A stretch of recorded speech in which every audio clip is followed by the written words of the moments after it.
Texans fans, woosah, woosah. That was big sauce.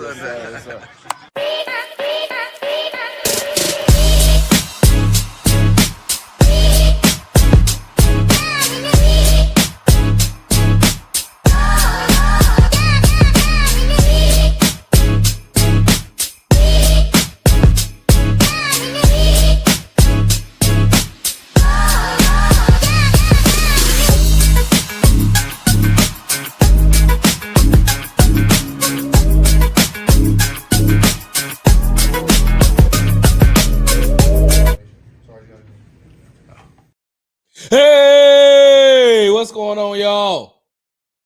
You're tuned into, let me make sure I got this right. What's up? What's up? What's up? What's up? Hey, what's going on, y'all? You're tuned into the Texans Happy Hour. I'm your host, Big Sarge. Make sure you follow me on the app formerly known as Twitter at Big Sarge Sports, the Z at the end. Follow me on the tick and the talk. Can't hear myself. I hear the secrets that you keep. Follow me on the tick and the talk. What's up, TikTok family at Big Sarge Media? Make sure you are subscribed to the Texas Tailgate Talk podcast and YouTube channel, all one word, Texans Tailgate Talk. And make sure you follow me on Instagram at Big Sarge Sports at the Z at the end. Because you know we do everything for the gram. What the hell is going on today? Did I miss something? What's up, chat? What's up, TikTok family? I had a feeling that today I was going to have to just wait just a tad bit, because I know that there was going to be some people who were going to experience Emotional damage. Yeah, there has been a lot of emotional damage. After the Houston Texans lost to the Tampa Bay Buccaneers on Monday night, prime time, by a score of 20-19, there were a lot of people that experienced emotional damage. Yes, a lot of emotional damage. There's a lot of people that are pissed off. Hey, better to be pissed off than pissed on. I know that is an old country saying, but still, man, there are a lot of people. There are a lot of people who have experienced emotional damage over the last 24. It ain't even been a good 24 hours yet. I seen it. I saw it. I was live and in person. I did the press conferences. I did the locker room. I did the Zoom today with head coach D'Amico Ryans. I seen everything that the fans were saying. Texans fans. Woosah. Woosah. Just calm down for a second. One of the reasons why I waited to do this show so late was because I wanted everybody that you all follow or listen to get whatever it is they got out. Just get it out. Oh, by the way, I'm part of a new Houston Texans reaction show after the games. It's called the Texans Cookout with myself, Chancellor Johnson, DJ Bieneme from ESPN, and Jonathan M. Alexander from the Houston Chronicle. We call it the Texans Cookout. I'll give you all more information. I'm going to clip up some things from our show today. But with that being said, right, I let everybody get everything that they needed out. Hey, Miss Jordan, how's it going? And I see y'all in the chat. Y'all know I'm going to come back and talk to you all. I seen everything that was said online. I seen everything used to get a reaction out of you all. I seen some of your favorite content creators. I seen some of your favorite media members say what they had to say. Listen, I'm not here to sugarcoat. How long have I been on this show? Hey, Miss Jordan, close your ears for a second. Hey, look, I'm not here to sugarcoat shit. I'm not. If you put sugar on boo-boo, it's just sweet boo-boo. That's it. It's still boo-boo. It's just sweet boo-boo now because you've added sugar or caramel or whatever it is you add to it. I'm not here to sugarcoat nothing for you all today. I don't sugarcoat. You know, if you know anything about me, I keep it 100 and I stand 10 toes down. What did I say before I left to go to before I went to go? Thank you, Miss Jordan. Before I went to go to the game on Monday. Hey man, there are some things that need to be worked out. There are some things that needs to be worked out, some things that need to be done. And the Houston Texans started off like they were going to do that. The Houston Texans started off like they were going to do that. And then the next thing you know, hey, back to the old Houston Texans. So for those of you all who have been living under a rock, who is just playing catch up, the Houston Texans lost to the Tampa Bay Buccaneers by a score of 20-19. And the score isn't indicative of what actually happened. What actually happened was the Tampa Bay Buccaneers got their lick back. The Tampa Bay Buccaneers got their lick back. Because if you remember in 2023, when they played the Tampa Bay Buccaneers, CJ had 10 play, 75-yard drive that ended, I think, in a 15-yard. It ended in a 15-yard touchdown pass to Tank Dell, and that left the Tampa Bay Buccaneers like 6 seconds on the clock. I think the final score was 39-37, but that left them 6 seconds. Well, ironically, what happened with the Houston Texans on Monday night? Tampa Bay scored to make the score 20-19. It was 6 seconds left. 6. Ain't too much you can do with that. Side note. So on the Texans cookout, right, there was a couple of things that we discussed. And like I said, I'll chop that up and put that out on my social media pages. Make sure y'all follow me on the social media pages. One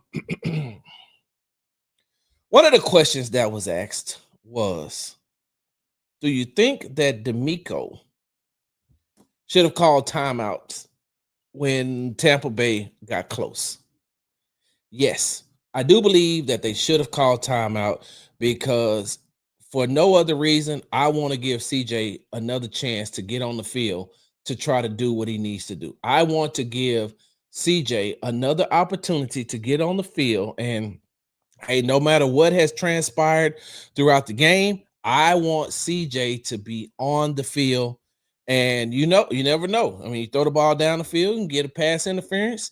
You get in Kyrie Fairbairn's range. You never know what could happen. But I would have used those timeouts in order to get him, in order to get CJ back out on the field. So I did not like how that ended.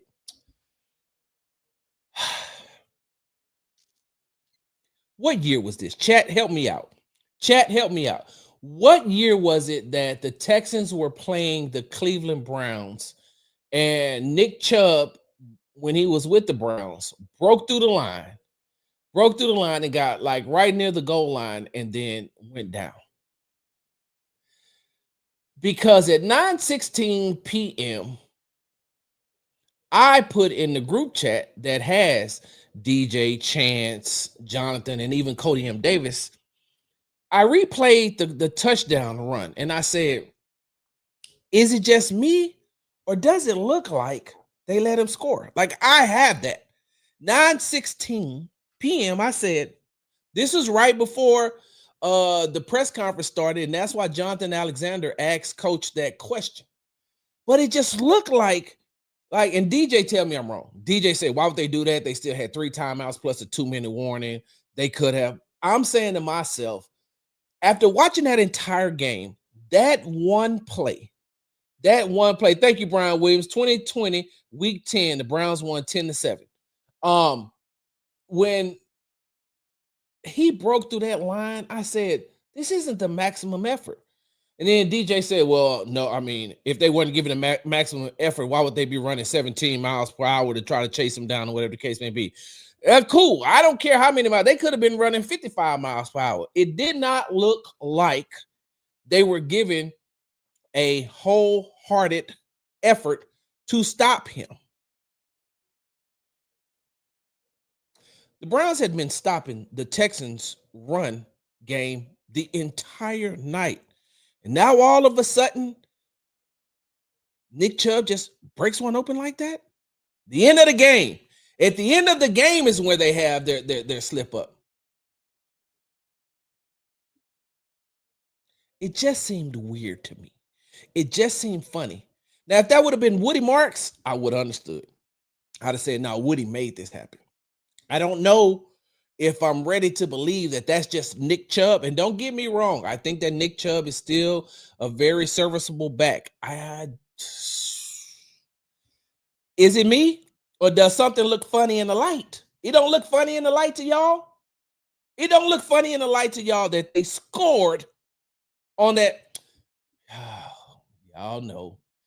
And I'm sorry, TikTok family. I haven't figured out yet how to incorporate you all from the computer so I can go live and I can incorporate y'all into when I do these type of things. Okay. Hold on for a second. Give me a second. Okay. Where are we at? Right here. All right. And oh shoot. This is we're gonna start this thing off early, family. We're gonna start this thing off early. Hold on. Let me share my screen. Oh, that is sharing a contact. Let me share my screen. Let's go and take a look. So here's the play, right? Here's the play. Let's look at it from the end zone. Here we go. Does that look like a? Let's look at it from the other end zone view.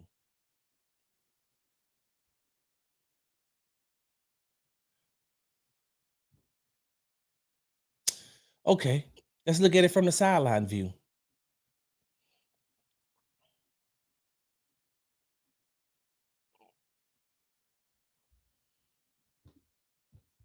Okay, let's look at it from the TV view. Chubb's got 18. Add to it, Nick Chubb. Touchdown Texans.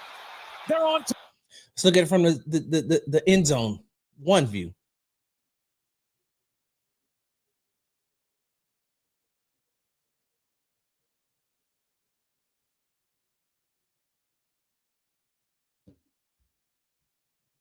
Y'all tell me, y'all telling me this is what y'all trying to tell me, not y'all per se, but this is what they're telling me. They're telling me that Tampa Bay didn't let him score. All right. It's neither here nor there. We can talk about that at another time. Let's go ahead and get some things off our chest. On Monday, Houston Texans head coach DeMeco Ryan said that Christian Kirk and Braxton Berrios could be back this week, so they could potentially have. They could potentially have some of their offensive firepower back. Something that, especially with Christian Kirk being a veteran slot receiver, they could. He could come back, and Braxton Berrios as well could come back and give CJ some relief, right? He could come back and give CJ some relief. But here's my thing, right? Let's go ahead and get this thing. Once again, you're tuned to the Texans Happy Hour. I'm your host, Big Sarge. We are sponsored by the Hall Family Estates. Make sure you go to www.hallfamilyestates.com. They say you can't buy happiness, but you can buy wine, and that's the closest thing to it. Hold on for a second. All right.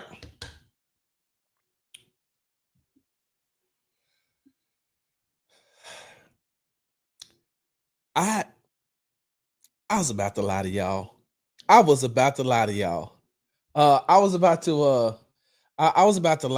and say, hold on for a second. See, I don't sound loud. I was about to lie to y'all and say, I really don't like to toot my own horn. I'm lying. Toot, toot. toot my own horn. Hey, but I'm also, hey, hold on for 1 second. When I'm wrong, I'm wrong. When I'm wrong, I'll say I am wrong. Hey, man, Sarge was wrong. Sarge got it wrong. When I'm wrong, I'm wrong.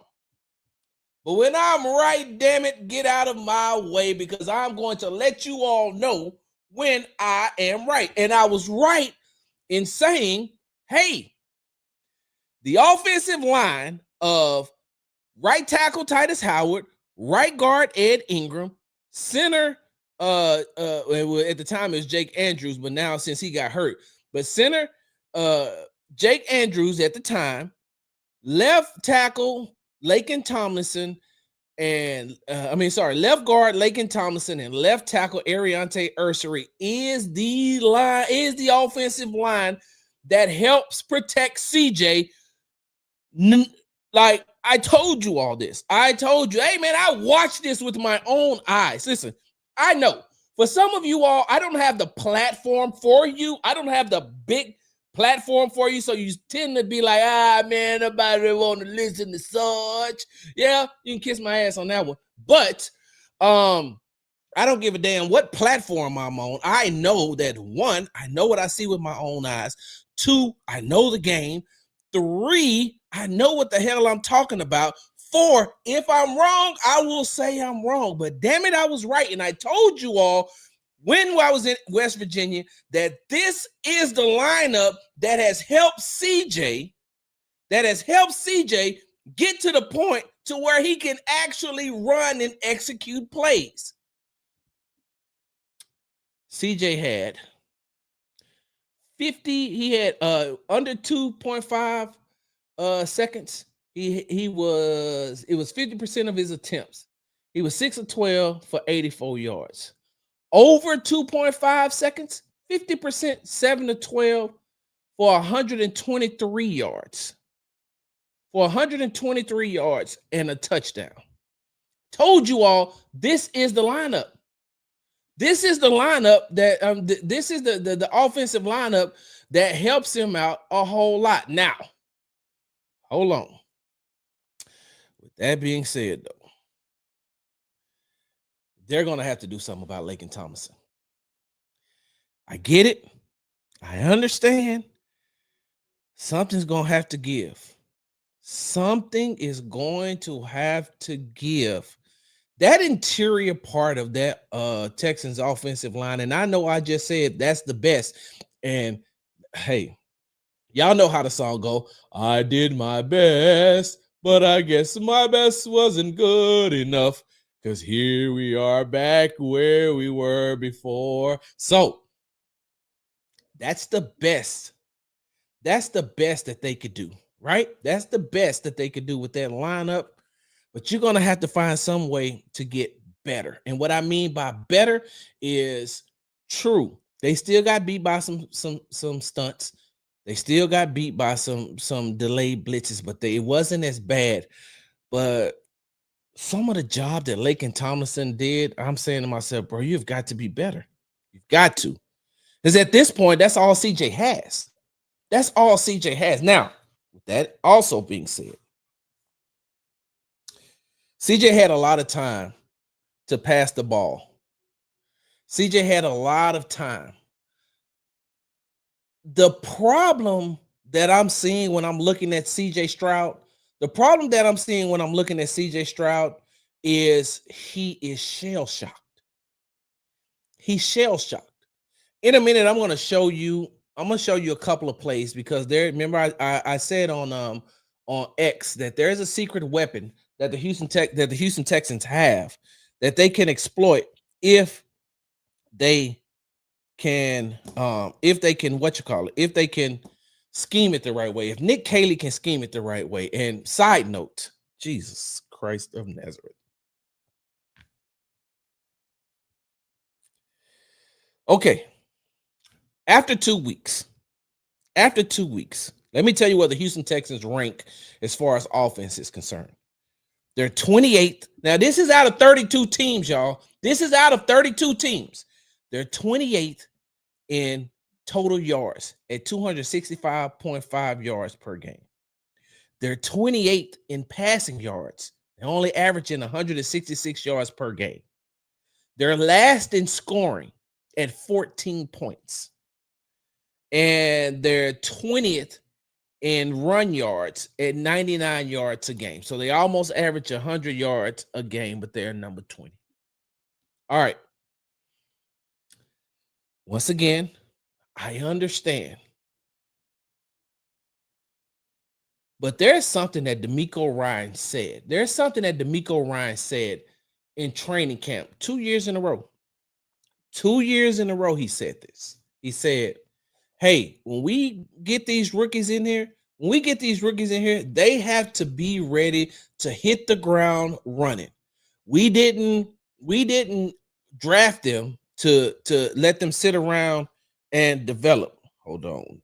Timestamp 20 and go. Because I need to start writing this stuff down too. All right, so D'Amico Ryan said, we did not draft these guys. We did not draft rookies for them to sit around and develop. We need them to hit the ground running. We need them to hit the ground running. We need them to be prepared and ready to go by day one. So if you're doing that for the players, D'Amico, are you holding Nick Caley to the same standards? Is Nick Caley held to the same standards as the rookies that you draft? Because you just signed a brand new offensive coordinator. He has to be able to hit the ground running, right? If he has to be able to if the rookies have to be able to hit the ground running, then so does Nick Caley. And if he isn't getting it done, then what are you doing? Then what are you doing? DJ made a great point, and I brought this up on the Texans Cookout. DJ made a great point before we started the show, and I said it on the show. DJ said the first 15 plays for the Houston Texans look good. After that, you're wondering what the hell going on. Did it not look like that? Did it not look like that on Monday night against the Tampa Bay Buccaneers? They scored in back-to-back drives. And then after that, it took them to the end of the game when when the Tampa Bay Buccaneers defense when Nick Chubb scored on a rushing touchdown. Y'all keep this to yourself. But the first 15 plays look amazing. After that, once the defense starts adjusting, Nick Caley looks like how Bobby Slowick used to look. It's only been 2 games. I understand he still has to get adjusted. He still has to, get some more game time under his belt. I got that part. I understand. I got it. But by the same token, now, y'all know that my NFL fandom is on hold for this season. I ain't rooting for nobody. I've been a lifelong Dallas Cowboys fan. I can take that fandom off hold at any time. I'm a Dallas Cowboys fan. I was a Dallas Cowboys fan, and I put that on hold. I'm looking at other teams. I'm exploring my options. That's another story for another time.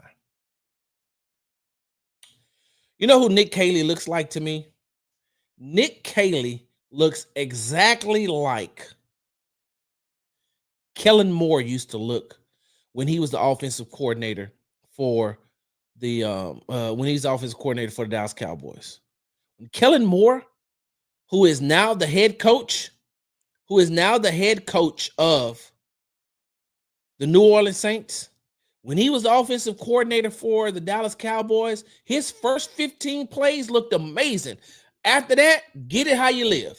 And for those of you all who are not familiar with that African American term, get it how you live is make it happen. Make it happen. I don't know how you're going to make it happen, but make it happen. Well, Sarge, hold on now. Kellen Moore helped lead the Philadelphia Eagles to a Super Bowl last season. Nah, not really. You had all those weapons at your disposal That's why the Eagles have a really good team. They have a really good team. It's really like insert offensive coordinator here. Their offense may not look very well the first 2 games, but they're still undefeated. They're still finding ways to win games. Last season, they were more explosive, of course, but we're only 2 games into the season. I know who Kellen Moore is, and if you look at Kellen Moore with the New Orleans Saints, he's exactly who he was with the Dallas Cowboys.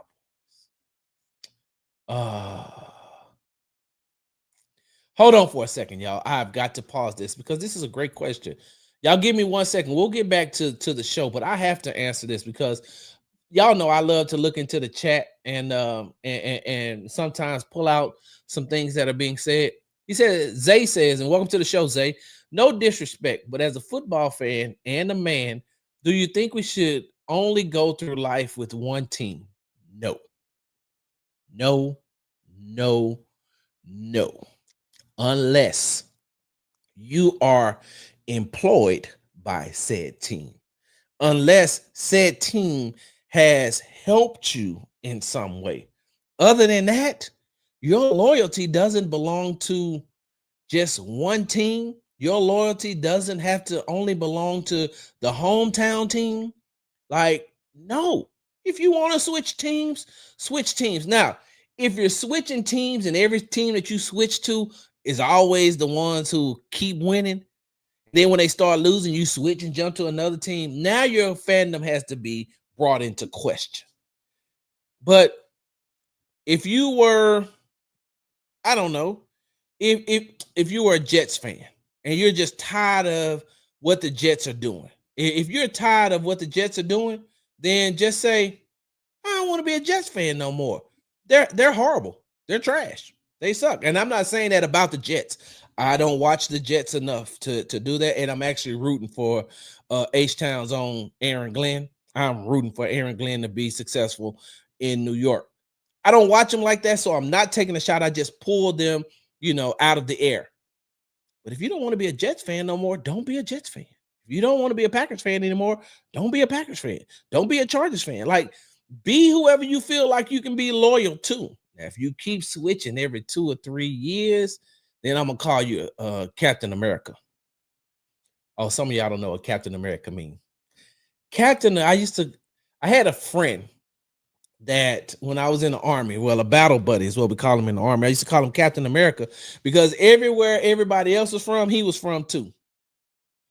If somebody was from Wisconsin, man, I think I'm from Wisconsin. What? I got people that live in Wisconsin. Really?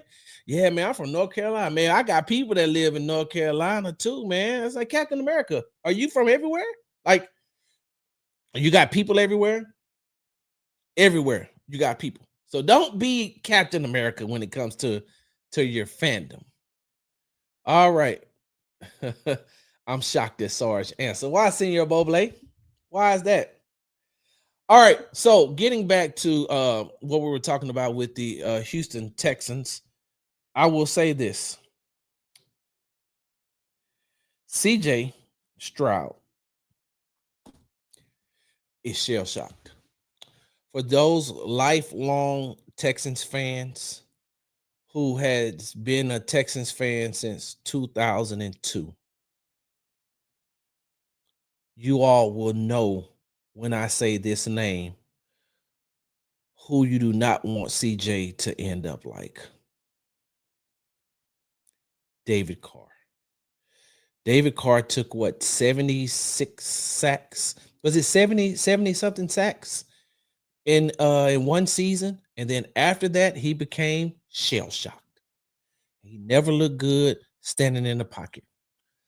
Another player who y'all don't want me to say the name, and I'm not going to call him number 4. I'm going to tell you, Deshaun Watson. After Deshaun Watson took all those sacks, he started to get a little shell-shocked in the pocket as well.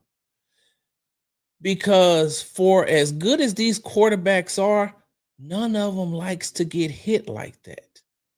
None of them likes to get hit. And so some of the things that you've seen from CJ on Monday night, missing passes, not throwing the ball on time. A lot of that comes from shell shock. You know how I know it comes from shell shock? Watch his feet. Watch his feet.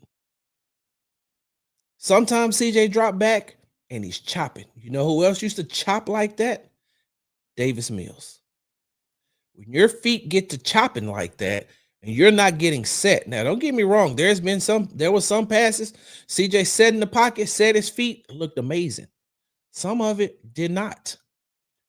Some of it was him having enough time to throw, but in his mind and in his internal clock, it did not look like he was ready to throw. Oh my God, I've been a fan since 2002, and he does look shell-shocked. We are cooked. Yeah, he's starting to look shell-shocked.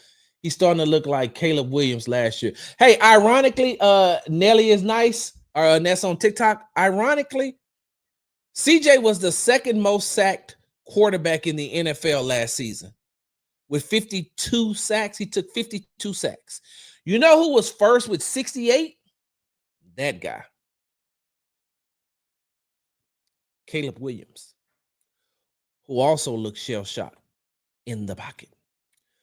No matter what great offensive coordinator you go and get, you're going to have to, and I'm talking about how the Chicago Bears went out and got Ben Johnson, the former offensive coordinator for the Detroit Lions, who's the head coach. Hey, no matter who you go out and get, you're going to have to break those habits. You're going to have to break those habits of being shell-shocked. And let me put it like this. Hold on for a second. Y'all give me a second. Where is it at? Here we go. Y'all remember I was telling y'all about Minnie Riperton?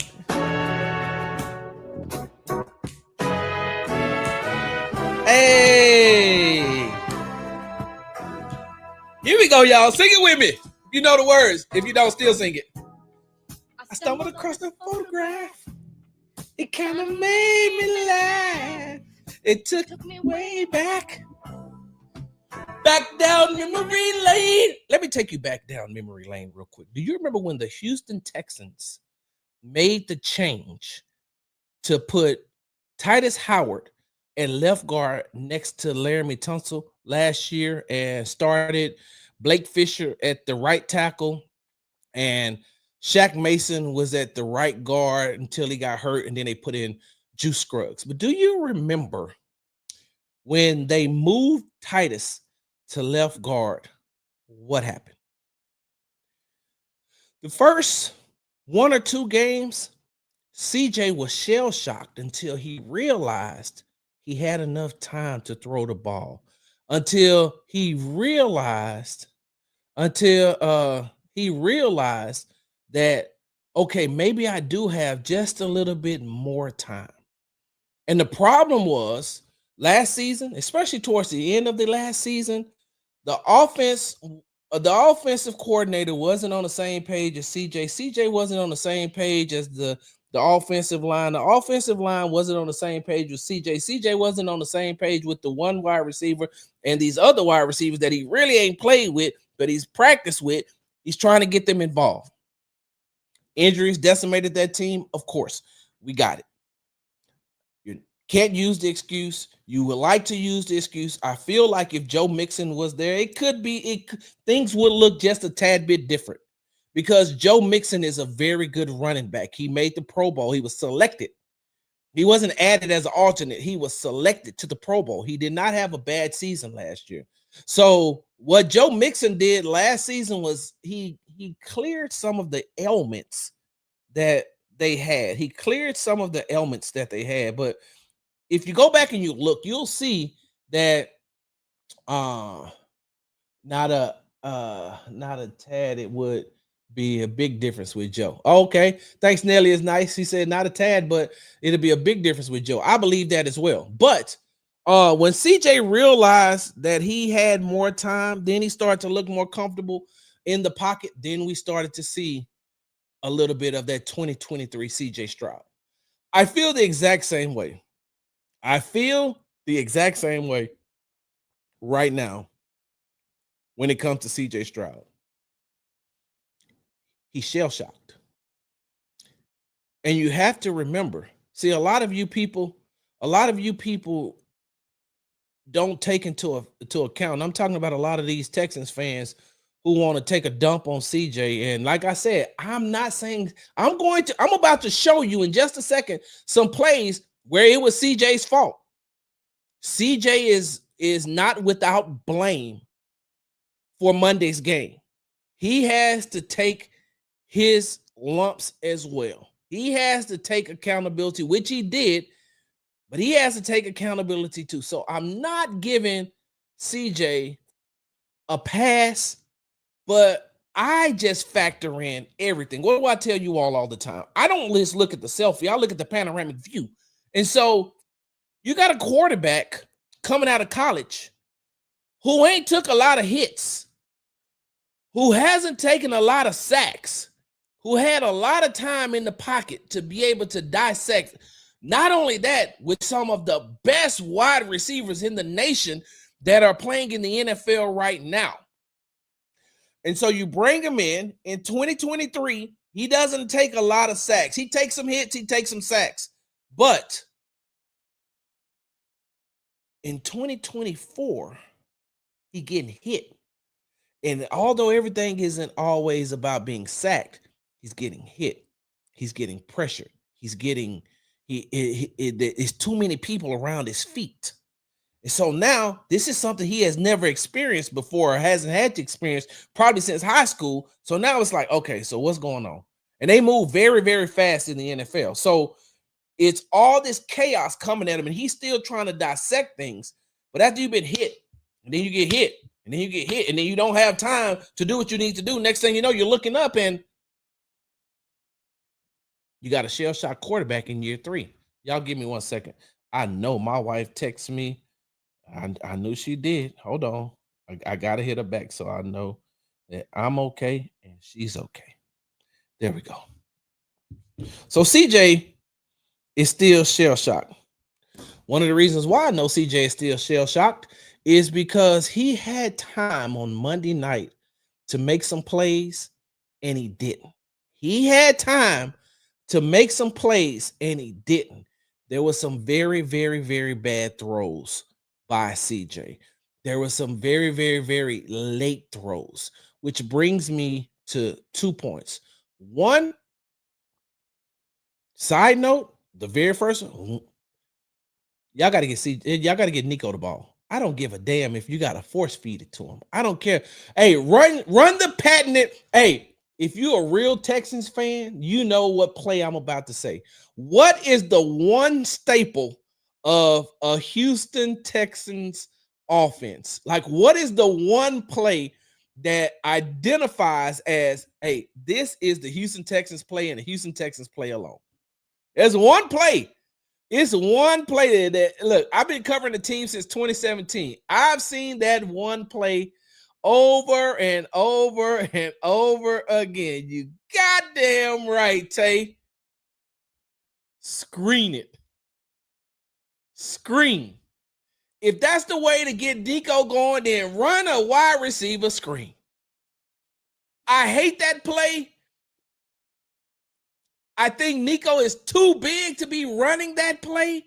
But by the same token, if you got to find some way to get him comfortable and get him the ball, then you find JBJ receiver screen. You find every way to do that. Every way to get him the ball. Because you can't start off with a 29-yard touchdown bomb and then all of a sudden don't give Nico the ball anymore. Nico, and I'm writing an article on this. Nico, through 2 games in 2025, right, has 6 catches. He has 6 catches for 77 yards and a touchdown. 6 catches for 77 yards and a touchdown. What's up, Alexis? Hold on for a second. Can we all relax? I know it's the same old shit. But, man, we started 0-2 CJ's rookie season. We all right. Are you? I can't pronounce your screen name. And you're right.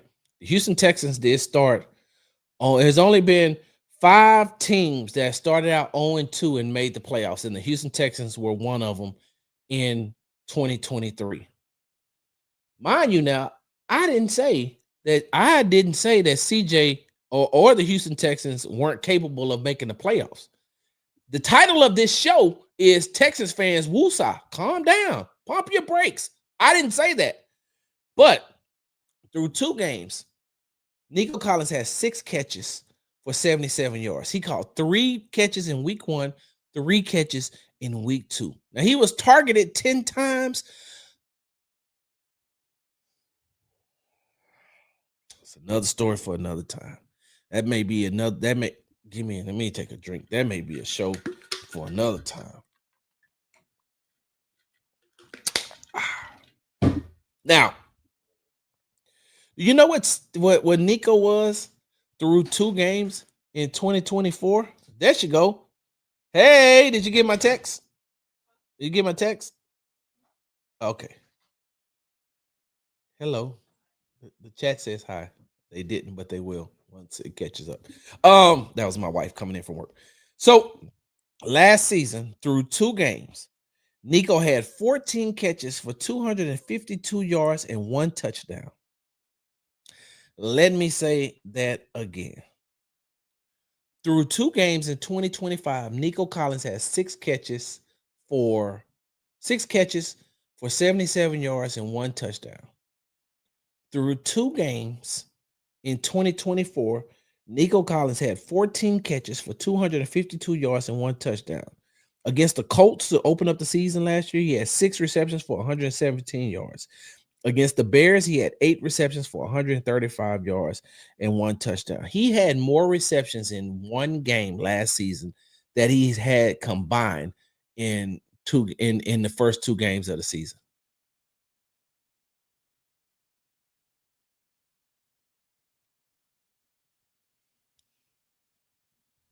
What are we doing here? What are we doing here, Nick Katie? What are we doing here? Sorry, y'all, my head itches. Woo! What are we doing here?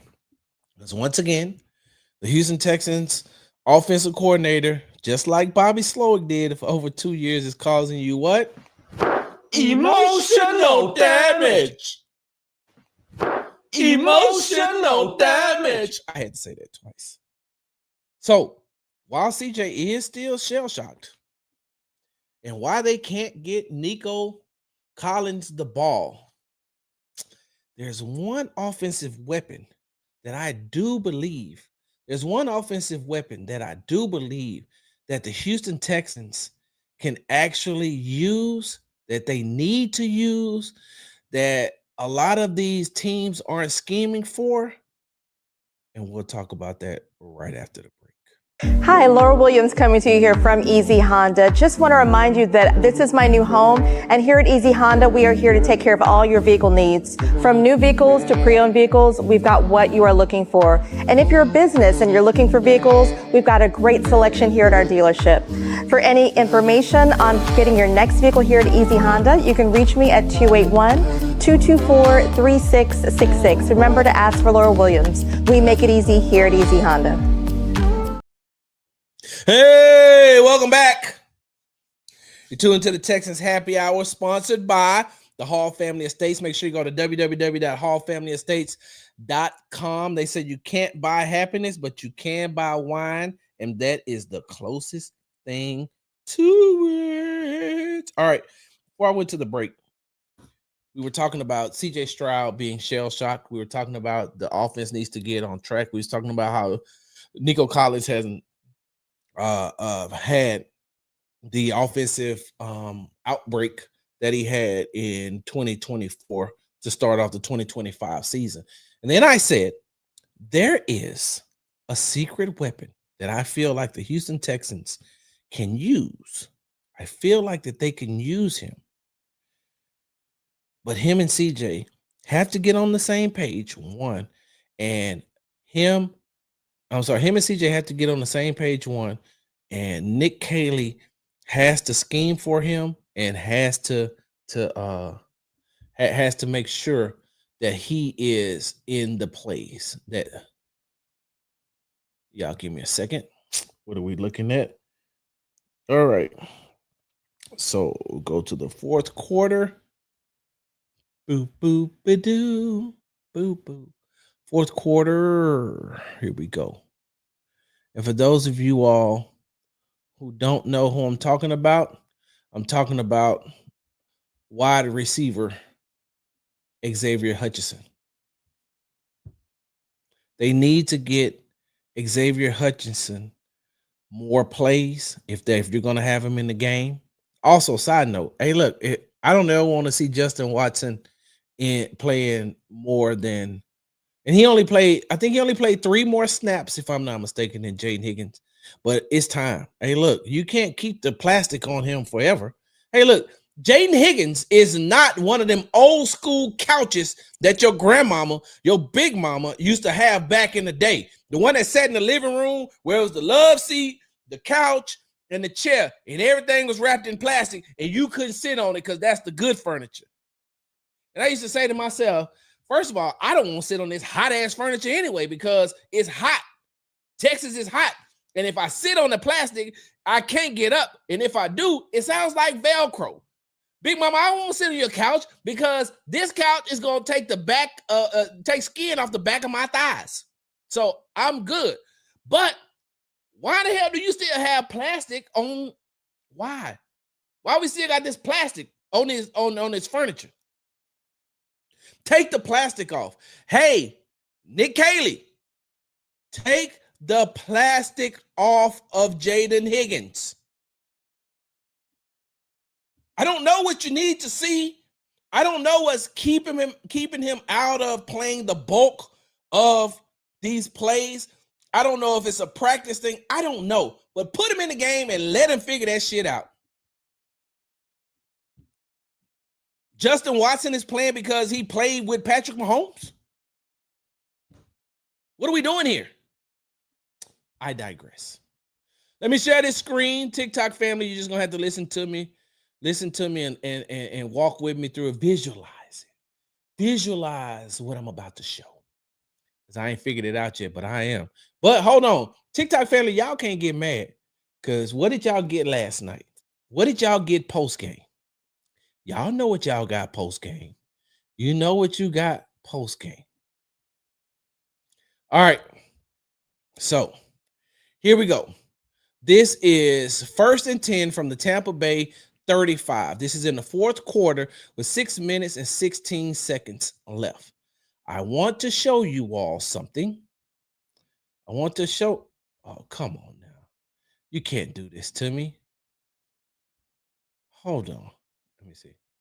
Okay. Why are we? Okay, this is what I want to show you. This is all they're going to give me. All right, so let me back this play up. Let me back it up. Okay. So you see where Nico is at the bottom. You see Jalen Noel is next to him. Up top, right here next to Dalton Schultz, is Xavier Hutchinson.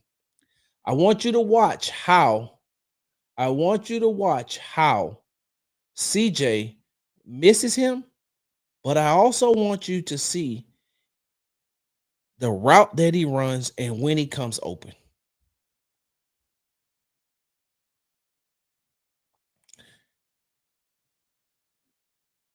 See right here?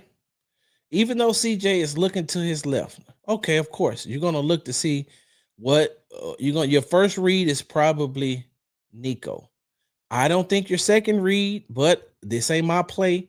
I don't call no plays, but your second read is probably Jalen Noel. Your third read is probably Dalton Schultz right here, and your fourth read is probably on this play.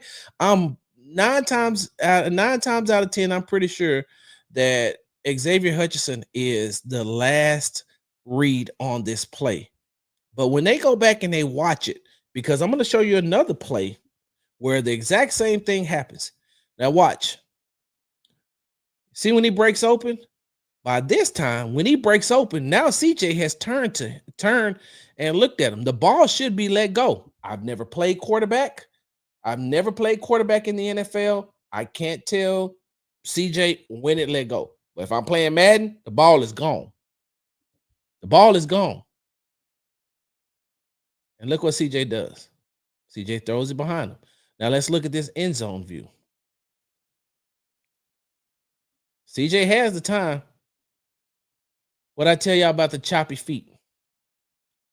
What I tell y'all about the choppy feet? Why is he chopping? Just drop back. I'm not a quarterback's coach. That's for Gerard Johnson. I'm just saying. You all see it. Watch again. Everything is open. He comes off those reads quickly. At this point, Xavier Hutchinson is open. He's open right here. CJ should get him the ball. This should be able to get, he should get him the ball right here. Yes, we're playing Monday morning quarter. I got it. We are. But 2023 CJ, he don't miss this throw. 2023 CJ, he doesn't miss this throw. If you're watching him go across, why are you throwing behind him, CJ? You got the time. You got the time. And if you throw it to him, let me rewind this play. If you throw it to him early, if you look right here, why aren't you leading him? And I'm only asking, why aren't you leading him? It's easy for me to say because I don't play quarterback in the NFL. We're just going back and watching. But I'm asking, why aren't you leading him? Because I've seen you do it before. I've seen you do it before. This in 2023, some parts of 2024, this is a routine staple for CJ Stroud. Clean pocket, clean vision.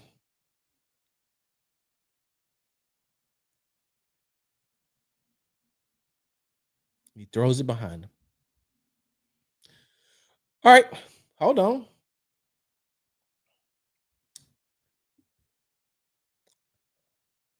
Hey, Sarge, ask CJ how many footsteps he was hearing when he threw that ball to LB. Who is LB? I don't know who LB is. LB's made Mayfield look like Madden 04 Vic. So let me look. Hold on. There's another play that I want to share with you all. Like I said, Xavier Hutchinson. I believe that Xavier Hutchinson can be a secret weapon. You could use him more. And I would love to see I would love to see a 4 wide out set that included Hutchinson, Nico, Higgins, and Noel in the game, or Kirk once he comes back. But let me go back to the play-by-play. Let me show you another one. Let me show you another one. Now, that was in the fourth quarter. Let's go back to the first quarter with CJ and Hutch. Hold on, y'all. Let me find it. What is it? Oh, it's early in the game. It's early in the game. Okay, here we go. Here we go. Let me share the screen again. That's not going to get the screen shared, Sarge. This is going to get the screen shared. Let's share the screen. Let's look. And look, let me tell y'all something. I'm not one of these. I'm not one of these all 22 guys. I'm not going to go and break down every play. There's just certain plays I'll look at that I'll talk about and I'll keep it moving. And I'll talk about it on this show. And I really, sometimes I may put a play or two out on social media, but other than that, nah, we're just going to do it right here. I do this with the family. Y'all fam. All right. So you see it again, right? Now, who is this? Watson right here. It's maybe Noel. And then you have Higgins and I think that's Higgins. Not Higgins. That's Nico and Xavier Hutchinson. Watch. Same thing. Almost the same. Not the exact same play, but watch. This is the first quarter. Look how comfortable CJ looks. Look at him, already got his head snapped around, and he already knows the only option that he has is Xavier Hutchinson. And look, and that goes for big yards. Now, what I don't understand, and TikTok family, we're gonna have to go through this together. Like I said, we're gonna go through this together. What I don't understand is, so the one thing that I used to ask the wide receivers last year about was, hey, how come y'all end up in the same spot a lot?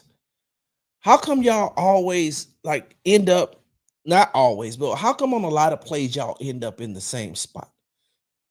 And is this something that Ben McDaniels, who's the wide receiver coach, who is the offensive, who is the passing game coordinator now, is that something that he's drawing up? Who's the passing game coordinator? Yeah, so he is. So he's still the wide receiver and passing game coordinator. Is he scheming up these things? How are they always in the same spot? I don't understand that. They're in the same spot. But when you watch this, look, why is Nico and X about to be in the same spot?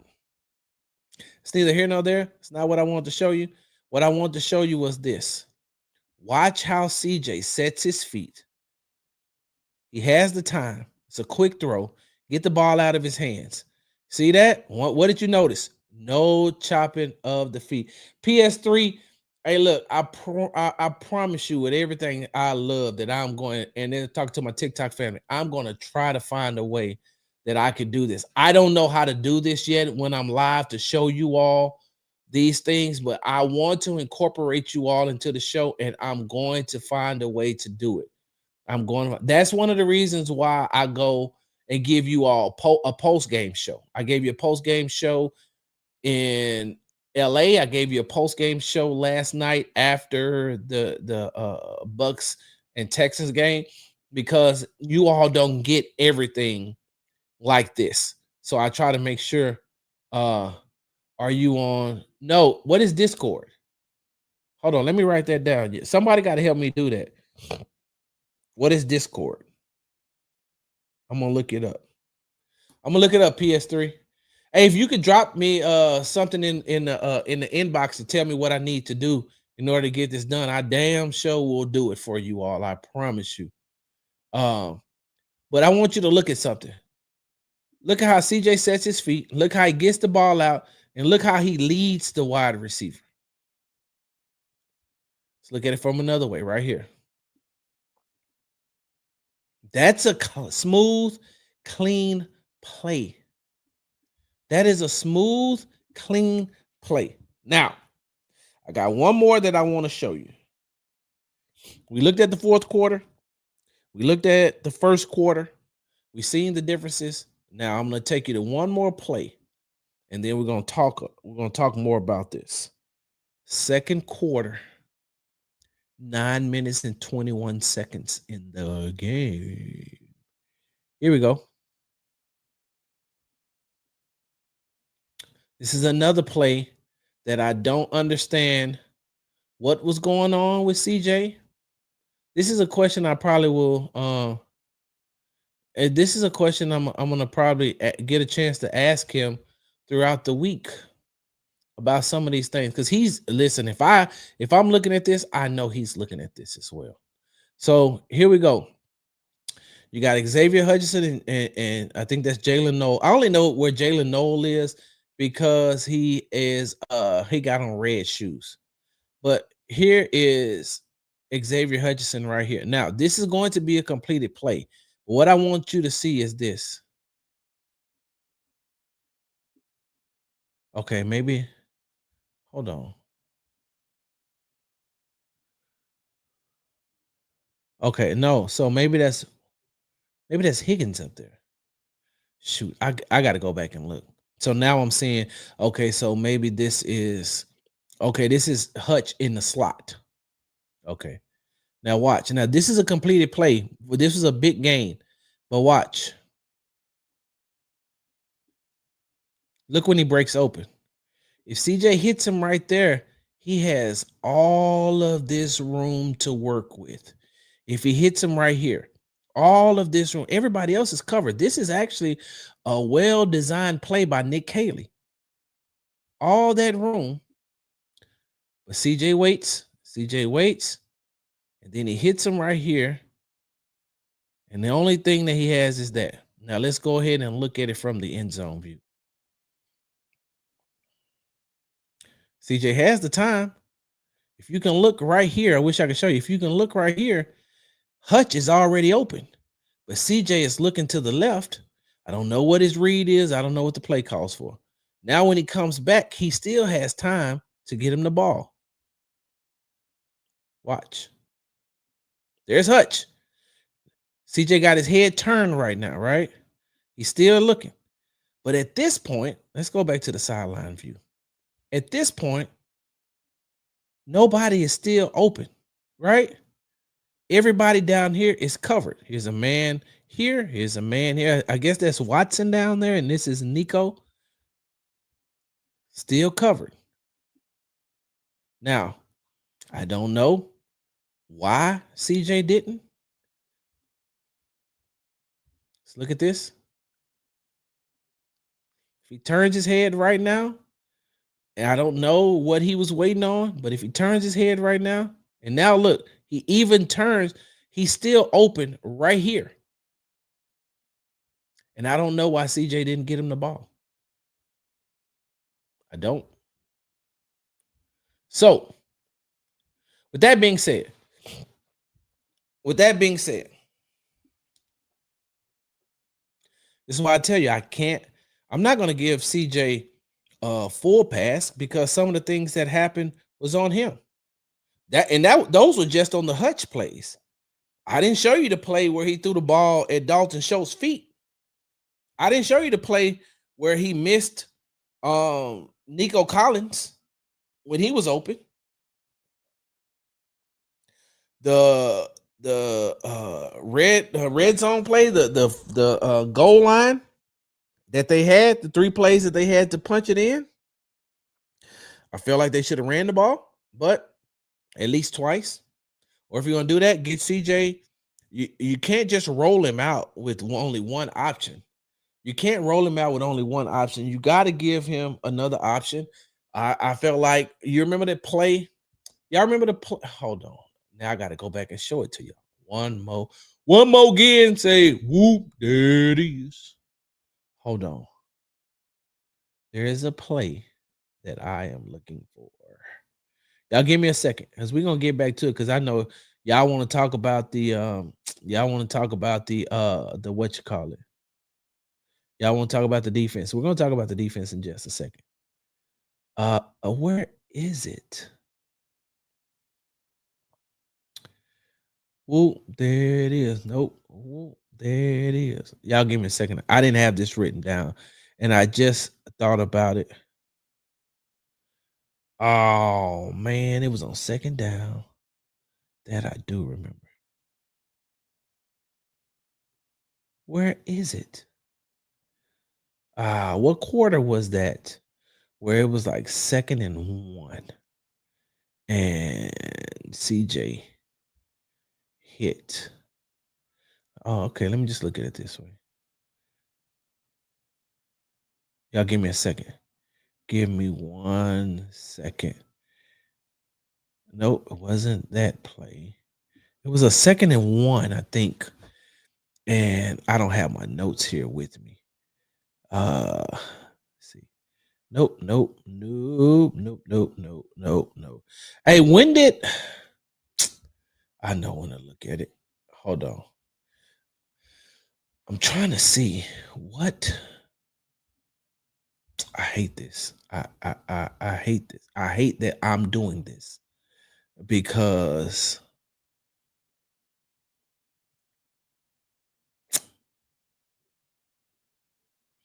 it's the only way I'm going to be able to find it. There was a big play. What was the big play that he ran to when he got with Jaden Higgins? Because I was like, oh, that is a damn good play that he ran. That was a damn good call. All right, let me see. If I can't find it, I'm just going to move on.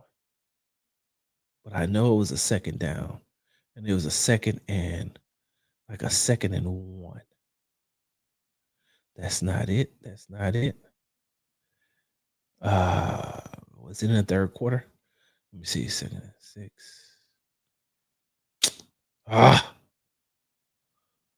This is what we do. This is how it happens. Everything don't always run smoothly on the Texans happy hour. There we go. There we go. All right. Now I found it. It's in the fourth quarter.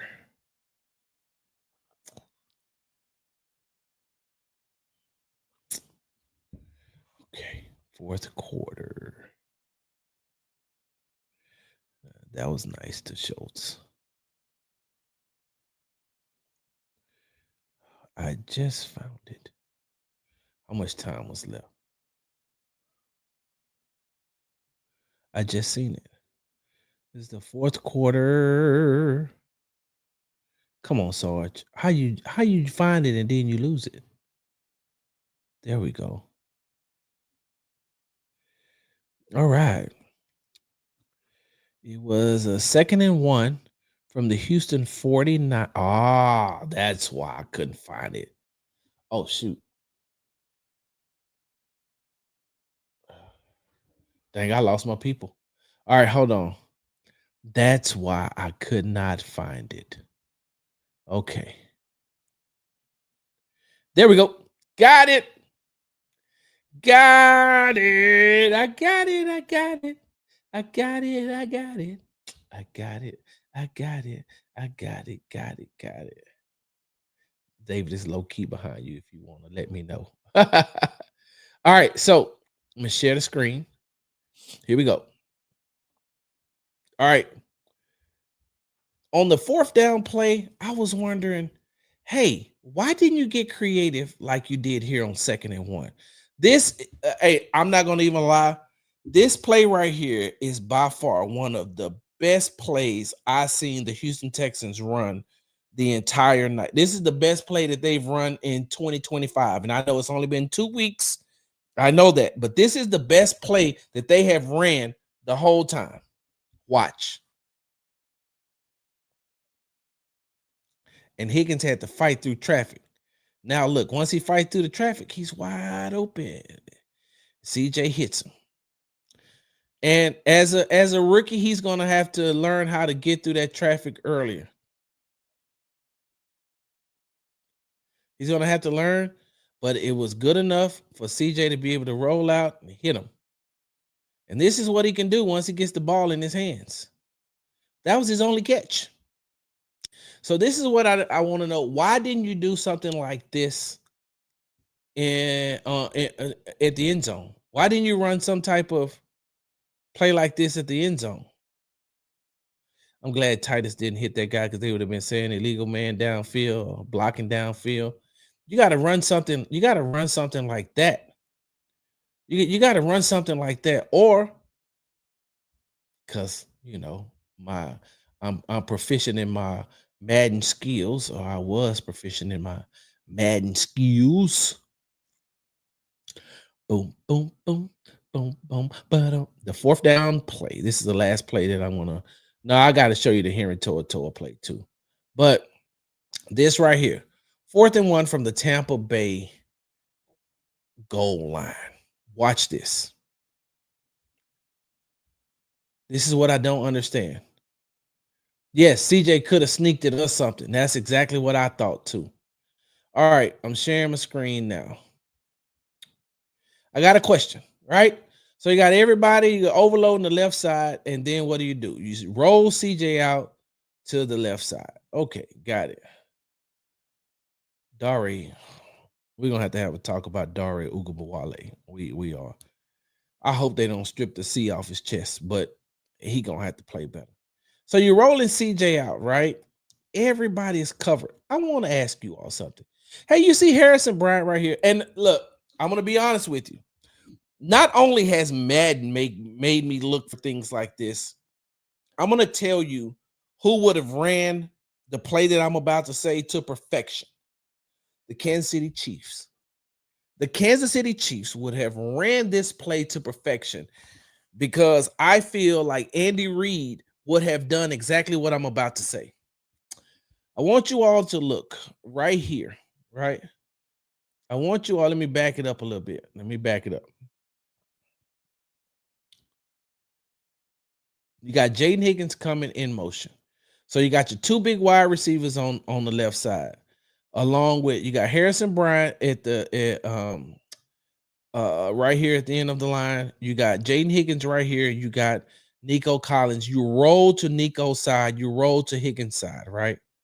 Stop it right here.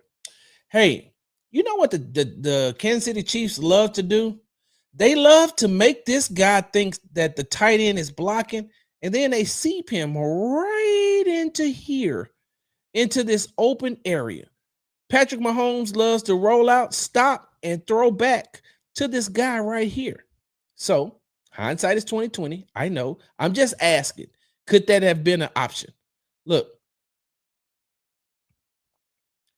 because if you roll this way, but make him go out this way to take him away, this is going to be wide. If he seeps through here, it's going to be wide open. Harrison Bryant bumps right there, right? Harrison Bryant bumps right there.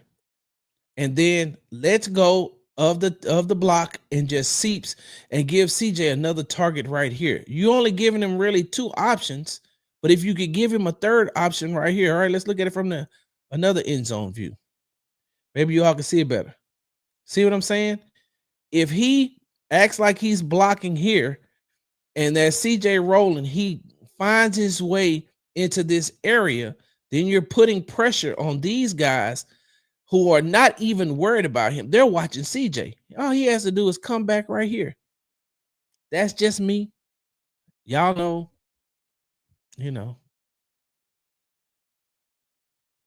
that's just me. That's just me, y'all. I don't know. So the Houston Texans left a lot of plays out on the field. They left a lot of plays, I feel, out on the field, things that they could have done better at. All right, we're about to take a break. When we come back, I know.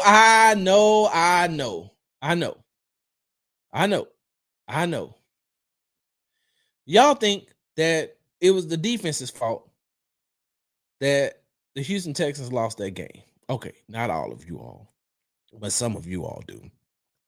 Some of you all think that the Houston Texans defense lost that game on that game-winning drive by Baker Mayfield. I'm here to tell you that you're wrong. We'll be back. Hi, Laura Williams coming to you here from Easy Honda. Just want to remind you that this is my new home, and here at Easy Honda, we are here to take care of all your vehicle needs. From new vehicles to pre-owned vehicles, we've got what you are looking for. And if you're a business and you're looking for vehicles, we've got a great selection here at our dealership. For any information on getting your next vehicle here at Easy Honda, you can reach me at 281-224-3666. Remember to ask for Laura Williams. We make it easy here at Easy Honda. Hey, welcome back. I know my wife is like, why are you so loud? Close the door. It's because I miss you, honey. Welcome back. You're tuned to the Texans Happy Hour, sponsored by the Hall Family Estates. They say you can't buy wine. Can't buy happiness, but you can buy wine. And that's the closest thing to it. All right. Texas fans, woosah. Before we move to the defensive side of the ball, let me say this, right? Because we've talked about a lot of the bad things that happened on the offense. We talked about, about how bad the offense was. Even D'Amico Ryans talked about how bad the offense played. I'm going to put a clip out coming up after this. After we get off of here, I'm going to put a clip out because I asked D'Amico Ryans. You know what I think? Where my question at? I got it written down somewhere. Oh. I said, how much do you involve yourself in the offense as far as plays, personnel, etc.? And I'm going to put his answer out here. But y'all know me. Hey, man, I'm a positive person. I asked the question on social media about, hey, how people stay mad for so long on social media. Like, how you use your thumbs to type out your anger. Like, in the midst of using your thumbs to type out your anger, you don't get mad? Like, you don't get mad? I'm sorry. You don't get mad. You don't read your anger and say, hey, maybe I shouldn't do this. Like when you're using your thumbs, right? You're using your thumbs, and then you got to proofread it. And then by the time you proofread it, you don't say to yourself, hey, there's some stupid shit I'm about to say. Why am I so angry? Why am I so upset? Now, some of you all play characters, and I get it. Some of you all play characters, and I get it. So I don't know. A lot of you all have been mad since yesterday. How do you harbor and carry that amount of anger? That's crazy. I digress. There are some good things that happen on the offensive side of the ball. Woody Marks, who I have been saying, and I said this in my post game. What did I say, y'all? Hey, by the bye week, Woody Marks may be the starter for the Houston Texans. I told you all that during the preseason. I said Woody Marks could be, and I said the only thing that we need to see from Woody Marks is how does he perform when it comes to pass blocking duties. Last night we seen on Monday night we seen the way that Woody Marks can run. We seen the way that Woody Marks can catch, right? We seen the way he can run. We seen the way that he can catch. And if you all remember how he picked up that block on the blitz, and once he can do that on a consistent basis, then you will see how you'll see how he has incorporated himself into the offense. I think that he did well. I think that Ariante Ursary did an outstanding job at that left tackle position. I have an article that's going to come out. I got an opportunity to speak with him after the game. You know, one of the things he said is that he just felt like he was back at his natural position. And so we'll talk about that a little bit later on. I hope that you all get an opportunity to read the article over at www.bigsargemedia.com. But Ariante Ursary did an outstanding job. He only gave up 3 quarterback pressures, didn't give up a sack. Did not give up a sack. So he's only getting better playing on that side of the ball. Before we move to the defense, I got to talk about the special teams. What did I say? My over and under for Jalen Noel scoring a special teams touchdown is 3. I got him over 3 touchdowns as far as special teams is concerned this year. I wish that I was a man that knew how to bet. I wish I knew. Hell, I just found out what a parlay was yesterday. Hold on, y'all. Hold on,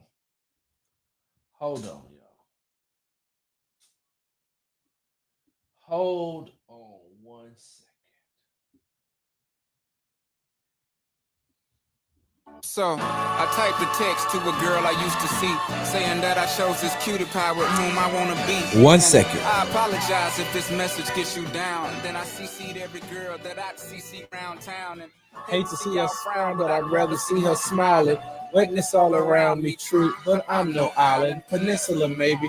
I'm playing the international players anthem so I can get myself together before I cuss. Don't come equipped with rearview mirrors, they dip. As quick as they can. The atmosphere is now ripped. I'm glad it's night. From the sun, on my bum, high jump the broom. Like a preemie out the womb, my partner yelling too soon. Don't do it. Reconsider. Read some litter. Sure on the subject. You sure? Fuck it. Hey, Jobeck is in my in my TikTok feed right now, in my TikTok live feed saying the Colts got the AFC South on lock this year. Hey, Jobeck. Hey, we do agree. Hey, International's Player Anthem is an amazing song. I remember listening to that thing. I honestly listened to it 50 times in a row, and I was a teacher. So, yeah, the whole class period, I listened to it over and over and over and again. May not have been 50, could have been more like 15, but still. Hey, man, you coming up here talking about the Colts got the AFC South on lock this year when, listen to it on the way to high school every day. You coming up in here talking about the Colts got the AFC South on lock when it took a fake penalty for y'all to win a game? It took a fake penalty for the Colts to beat the Denver Broncos. What? You're putting your hopes, your dreams, and your aspirations on Danny Dimes?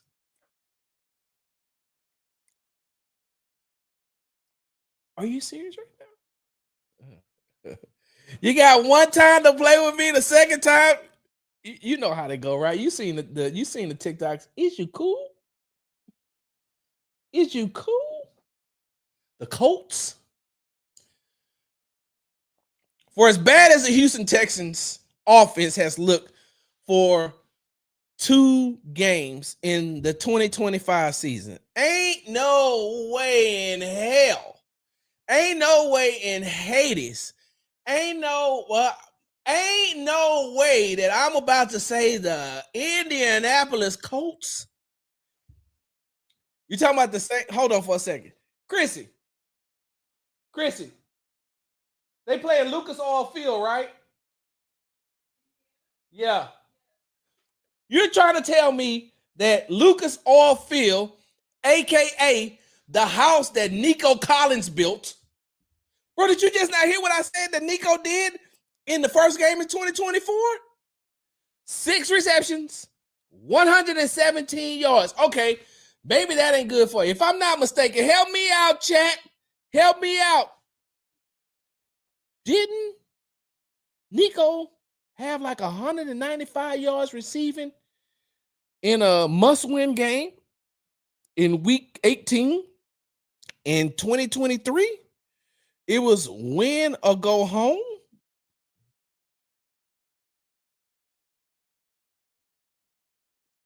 Are you serious right now? You know who you sound like, A. Joe Beck? You know who you sound like? T.Y. Hilton is the owner of NRG Statement. Wait, T.Y. Hilton is the owner of NRG Stadium. Yeah, he used to be. I'm not going to take that away from you. Yes, T.Y. Hilton used to be at NRG what Nico Collins is at the Collins resident. Like Nico got 2 homes, 3. One in Alabama, one in Houston, and one in Indianapolis. What are we talking about here? Hey, am I lying, chat?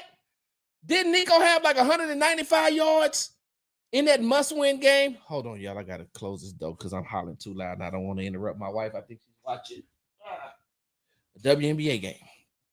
I'm lying? Win or go home. Y'all went home. It was win or go home, and the Colts went home. Don't you fix your lips to say that the Colts got the AFC South on lock. No possible way. Y'all gonna have to prove it to me. You know what? I know. We're gonna get to the defense, y'all. Hey, I'm here for a minute for y'all. Hey, we're gonna get to the defense in a minute, y'all. Hey. Emotional damage. Hey. 2023, the same year that Nico was destroying you all in the win or go home game, right? When Nico was destroying you all in the win or go home game, was the same amount of time that the Jacksonville Jaguars, who had started off amazing through that 2023 season,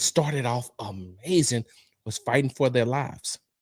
You see, the Houston Texans pretty much controlled their own destiny to the playoffs. All they had to do was come to the Collins residence in Indianapolis. That's the home that Nico Collins built. All they had to do was come to Lucas Oil Stadium, where Nico Collins got the keypad. He got the code to get into the stadium. He got the code to the security cameras. He get free concessions. They give him free T-shirts. He's the only player in the NFL that has a parking spot. He's the only one that has a parking spot at Lucas Oil Stadium that doesn't play for the Colts. Big Saw, it's all love. You just gotta follow. Looking for you already know. But that 2023 season, if I'm not mistaken, there was another team in the AFC South that controlled their destiny. All they had to do was win and they were in, they would have even won the AFC South. And then they choked on Sunday after watching the Houston Texans beat the Indianapolis Colts. Yeah. Hey, you know what else I want to tell you real quick before I move on back over to talk about Monday night's game between the Houston Texans and the Tampa Bay Buccaneers? We got to get to the defense. You didn't even let me finish talking about the offense. I mean, the special teams.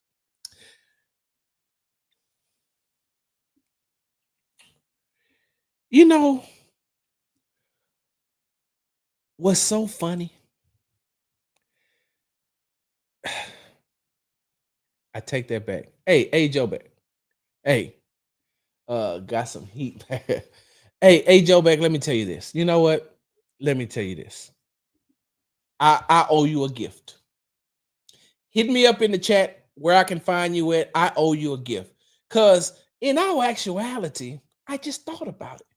You helped me segue, what we like to call in the business. You're helping me segue into talking about the defense. And the reason why I say that is because there's no possible way on Beyonce's internet that you think your quarterback, Daniel Jones, you think your quarterback, Danny Dimes, can hold up against this Texans defense? Week 1, they gave up 14 points to a Hall of Famer. They gave up 14 points to a Pro Football Hall of Famer in Matthew Stafford.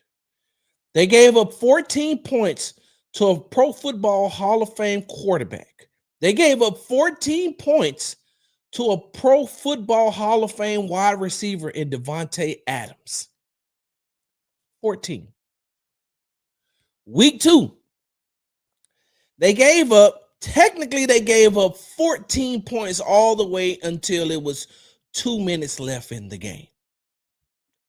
2 minutes left into the game is when the Houston Texans defense gave up a score.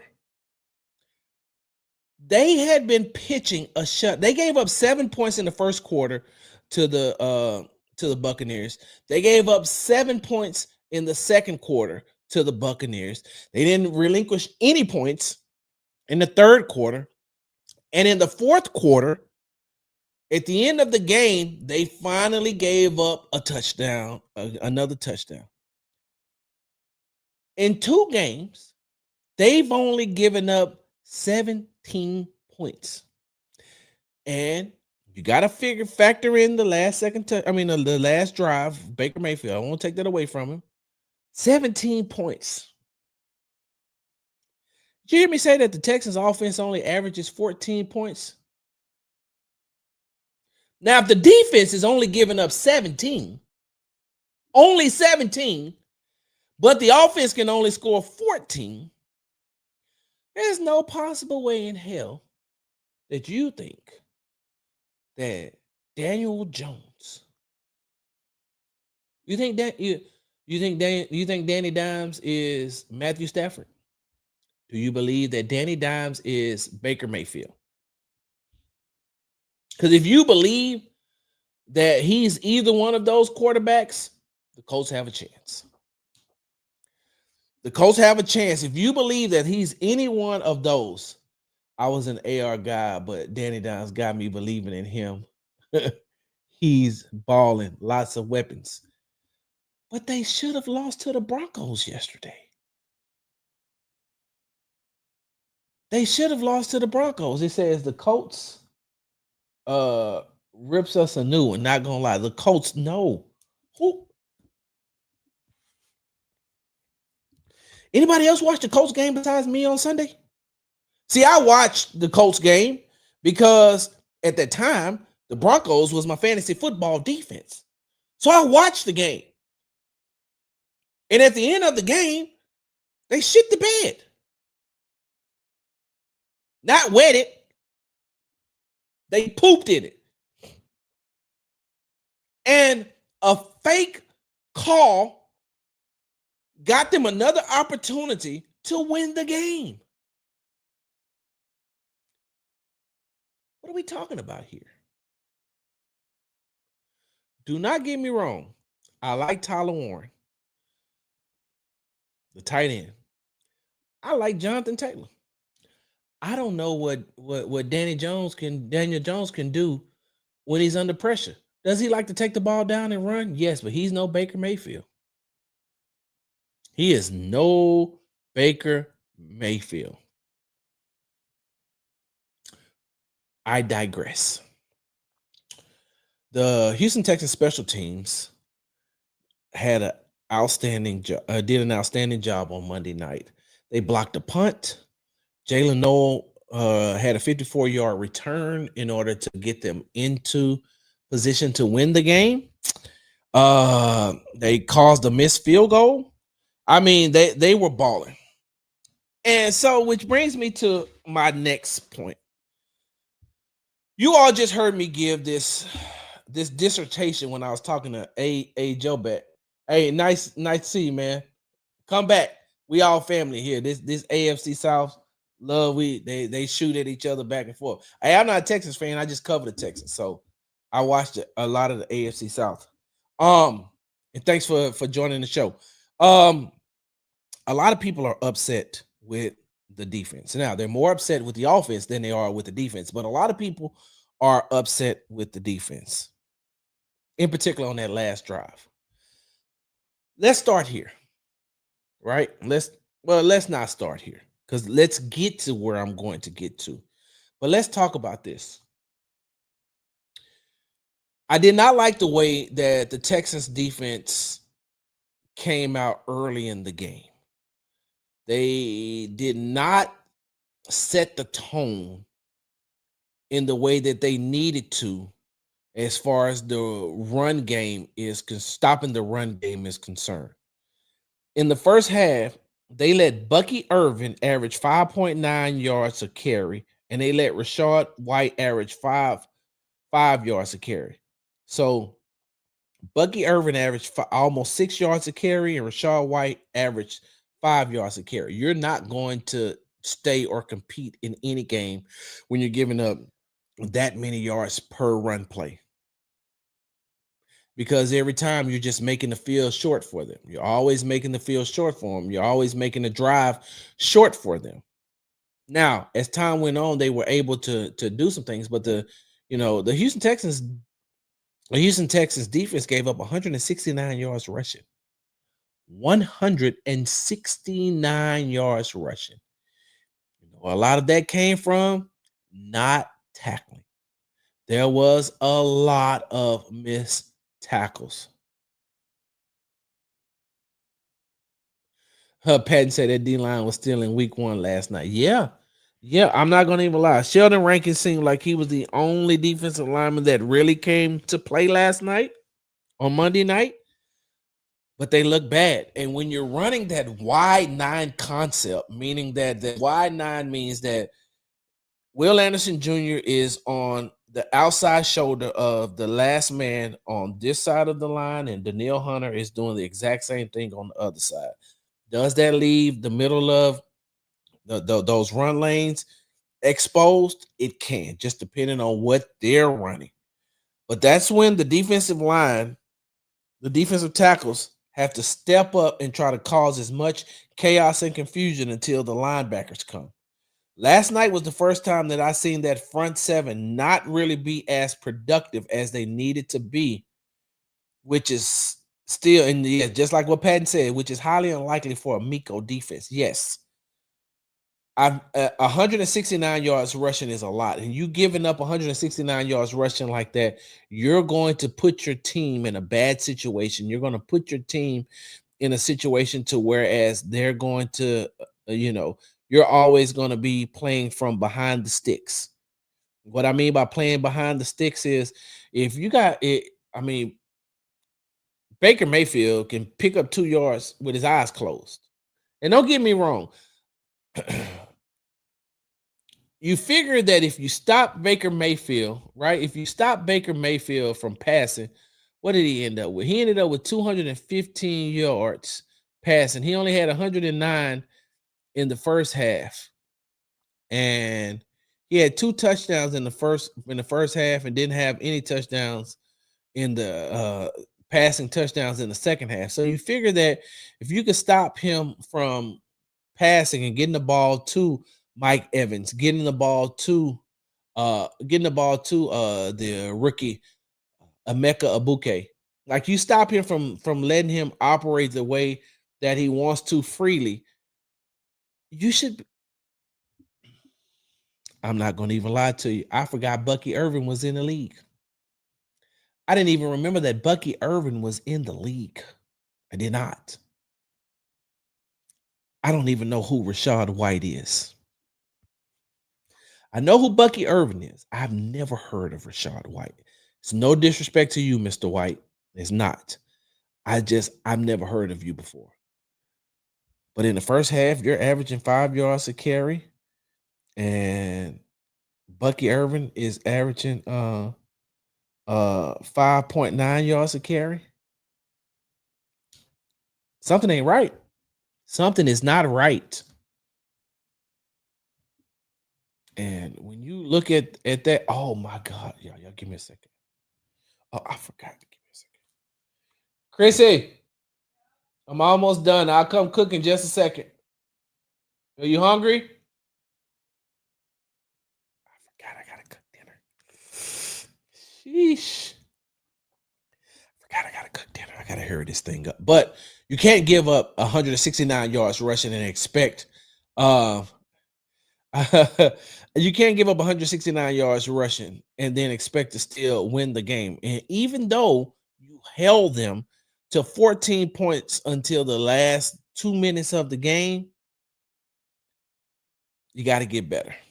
You can't. That's unacceptable, especially for a DeMeco Ryans led defense. That's unacceptable when you got players who can make tackles, who did not make tackles. There's a lot of missed tackles. One of the things that DeMeco harped on in the press conference, on a post-game press conference on Monday night and on today on the Zoom, was we missed too many tackles. We missed too many tackles. We got to tackle. We got to tackle. You got to wrap up. You can't hit with your shoulders. You got to wrap up. And so they missed a lot of tackles. They gave up a lot of rushing yards, and you cannot do that when you're trying to win a game. Yes, JBJ, Tampa was more physical up front. They surely was. And so you're giving up that amount of rushing yards. You're giving up that amount of runs per play. You're still in the game. And then that last drive happened. And this is where, y'all gotta watch who you interact with on social media. Not only do you have to watch who you interact with on social media, you gotta watch who is saying what, right? Because you got a lot of people who will post on social media that could give a damn about if they right, if they wrong, indifferent. What type of reaction am I getting? And that's from some media members on down. Because I'm looking at social media last night, and if I wasn't at the game watching, and if I didn't have access to advanced stats, I say to myself, damn, according to social media, Derek Stingley Jr. is playing like trash. Somebody said, oh, Derek Stingley Jr. is good. He looks like doo-doo against Mike Evans. And I'm saying to myself, are we watching? There's no possible way we could watch the same game. No possible way. Let me give you these stats real quick. Let's go to receiving by defender, and let's go to Mike Evans.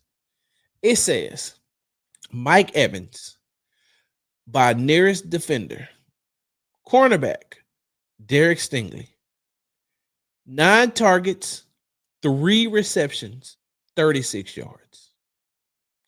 Average separation, 1.3. Where was Stingley playing like trash at? Well, where was Stingley playing like trash? I don't think y'all heard me. Where was Stingley playing like trash at? Targeted 9 times, gave up 3 catches for 36 yards.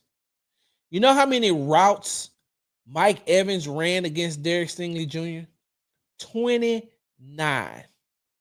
He ran 29 routes. 74.4% of his routes were ran against Derek Stingley.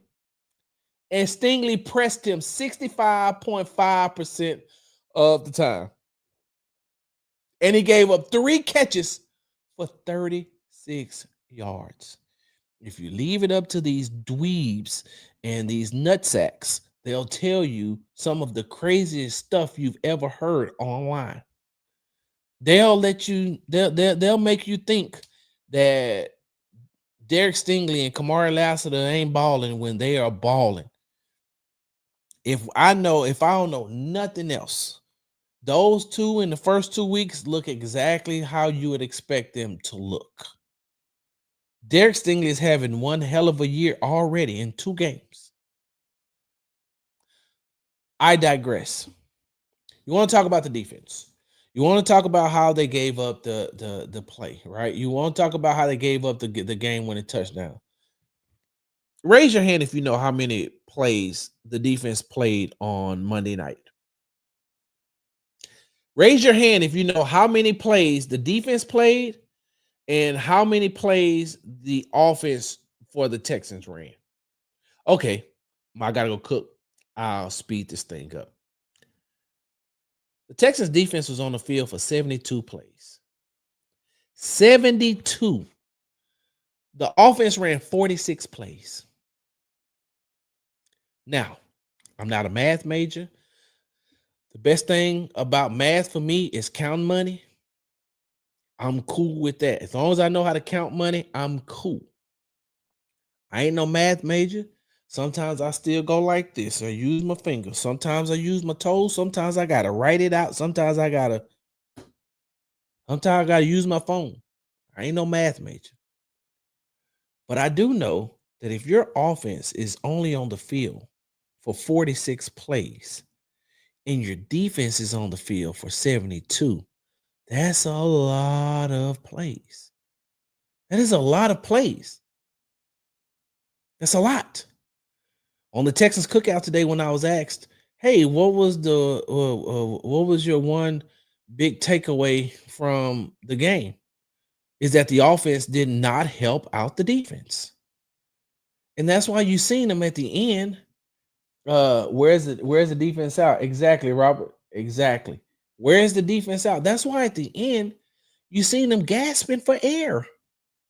That's why they look so tired at the end of the game. And if you're in this 2-minute drill, like, I don't care how conditioned you are, if you're in the game for 72 plays, that is a lot of plays.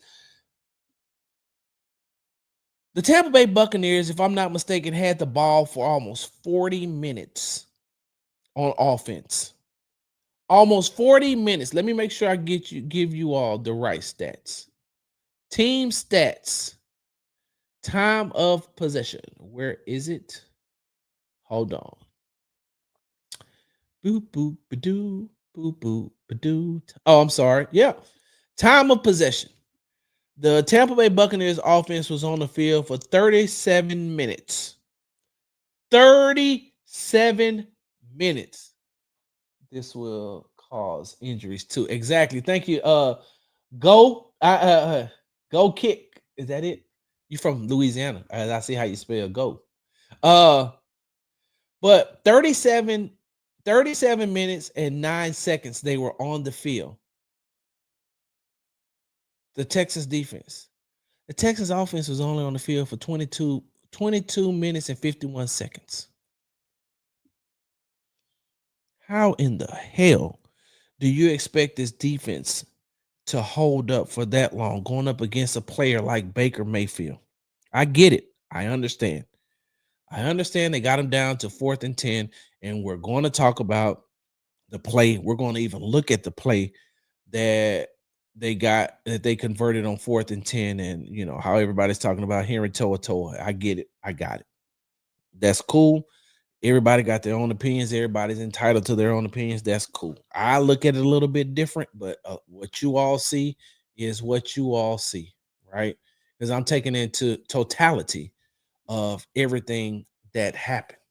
And we're talking about at the end of the game. But that's neither here nor there, because I really can't dive into it like I want to, because then some of y'all are gonna say that I am caping for Henry, because I talk to Henry every week, and y'all gonna be, oh, so you just trying to take up for Henry. No, you all are entitled. Everybody may see things a different way. Everybody may take things into totality a different way. I'm not telling you that you're wrong. I'm not telling you that you're wrong. Henry missed the tackle. He missed the tackle. Henry was also your leading tackler. It's neither here nor there.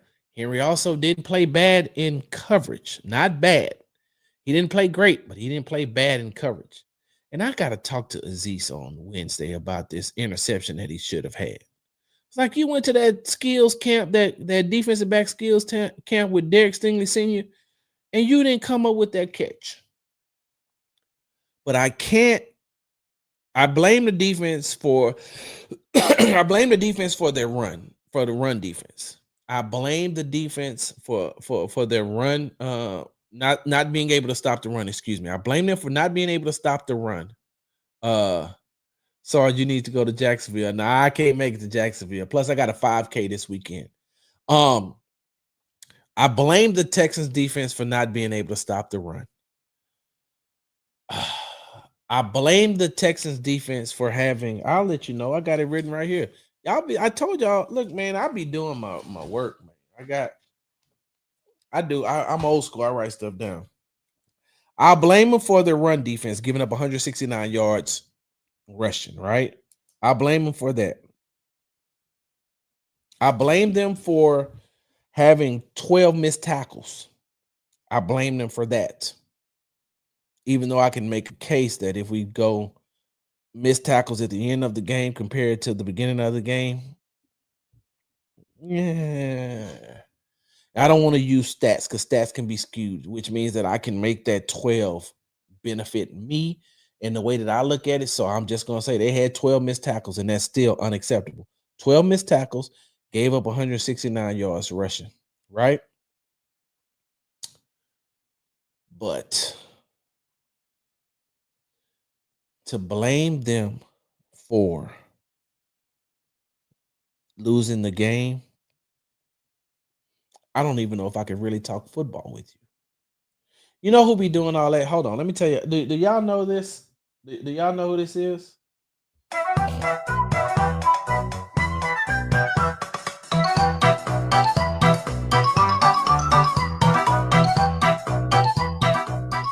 That's the Angry Birds song.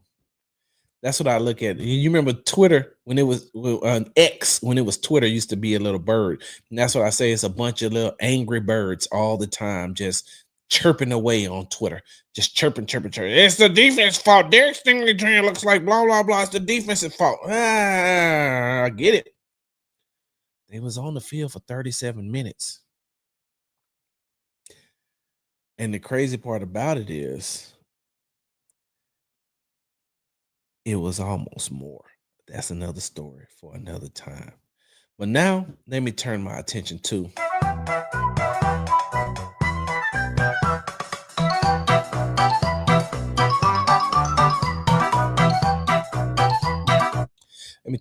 the Angry Birds. Hey, Angry Birds, I got something for you.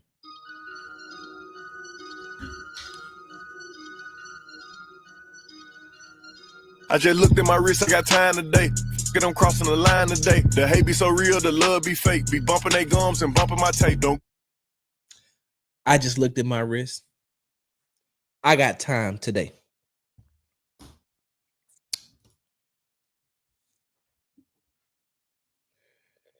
If you continue with this narrative that the defense lost the game, I'm probably going to start calling some of y'all out because, I don't care. It is nothing but a bunch of ones and zeros to me. And I'm not going to do it in a salacious type of way. I'm not going to be malicious. I'm not going to belittle you. I'm not going to criticize you to the point where you're going to want to fight. I'm just going to tell you continuously that you're wrong until you either block me or I block you. That's neither here nor there. The 169 yards, unacceptable. Still held them to 14 points. The 5.9 rushing yards in the first half. The 5 yards rushing by one by Bucky Irvin, another one by Rachaad White. They clean that up in the second half. They keep Baker Mayfield contained. They hold him to 14 points, and they had him within a fourth down of being able to get out of that game get out of that game with the win. Now, I got time today. Let me tell you all something. The Texans, they would have loved to have the win, but that does not cover up or mask everything that they done wrong. Everything that they done wrong would have still been magnified. They just would have gotten the win. That would have been one of the ugliest wins. But to sit here on Beyonce's internet and continuously blame the defense when we saw the ineptitude of the offense is crazy as hell to me. That's one of the things that I can't understand. Now, I'm going to get to this play, and let me tell you this. I got to go cook for my wife. We're going to go over this play. I got to cook for my wife. But if you have time, I will be back because I need to open up the phone lines, and I need to make sure that I can read these comments so that I can come back. I also got questions. So I'm going to come back and do another Texans happy hour after I feed my wife, but I got to go feed my wife first. So with that being said, let's look at this last play. Like I said, okay. For those of y'all on Twitter, I'm going to figure out a way. I told you all I'm going to figure out a way. Where are we at? Here we go. All right, I'm going to share my screen. I'm sorry for those of y'all on TikTok. Let me share my screen with the people on. Here we go. Sorry, DQ. I got my wife is home. I gotta go. I gotta cook. I gotta feed her. So let's look at this play, y'all. Here we go. Let's look at this play from the sideline view first. Right. This is the 4th and 10 play. This is the 4th and 10 play where the defense is on the field against the Tampa Bay Buccaneers offense. Got him at 4th and 10. I'm gonna do it from the end zone view. Okay, so we got Will and Daniil in the wide 9. We got Foley Fatukasi and hold on, I gotta start the play. Oh, Foley Fatukasi and Mario Edwards Jr. in the game. So you see, they're blitzing, right? They're bringing Jalen Petrie off the corner and dropping Azeez Al-Shaair into coverage. And then Henry is going to come on a delayed blitz. So you see right here, it's going to be Azeez holding the back out of the backfield, right? You got CJ Gardner-Johnson looks like he's coming down. Let me take it this way now that I know. So you see, you got Jalen Petrie blitzing. You got Azeez dropping in the coverage. You got CJ Gardner-Johnson on this man. You got Kamari Lassiter here. You got Derek Stingley Jr. over there with Mike Evans. Now let's look at it from the end zone this way. So you see, they're getting pressure. They're getting pressure. And here comes Henry off the side. I want y'all, and y'all answer me this, because there's a lot of people who watch football who I respect. And I just want you all to tell me if I'm right or if I'm wrong. All right. I'm going to let the play run. You're going to see. Here comes Henry. Right. And he misses the tackle. Okay. Let's look at it from this angle. Because y'all see things differently than I see things. I don't want you to say, Sarge, you caping for Henry. I don't. But what I'm just asking if y'all see something different than what I see. And I'm not, hey, look, Henry plays football. He plays linebacker. He's supposed to make the tackle. This is his play to make. I just think that, just look. Here we go. Here comes Henry, right? Here comes Henry. You got Bucky Irvin picking up Jalen Petrie. And here comes Henry. Look at the angle that he takes. He takes the nearest angle closest to coming off of here to fill this gap. Now, because he plays so aggressive, I'm pretty sure when he goes back and he looks at this play, he's going to say, I should have slowed down to get in the way of Baker. I should have got in his way. But look, as he's coming around, Baker has already identified that Henry is coming at full speed. So watch what he does. He shakes him. He shakes him.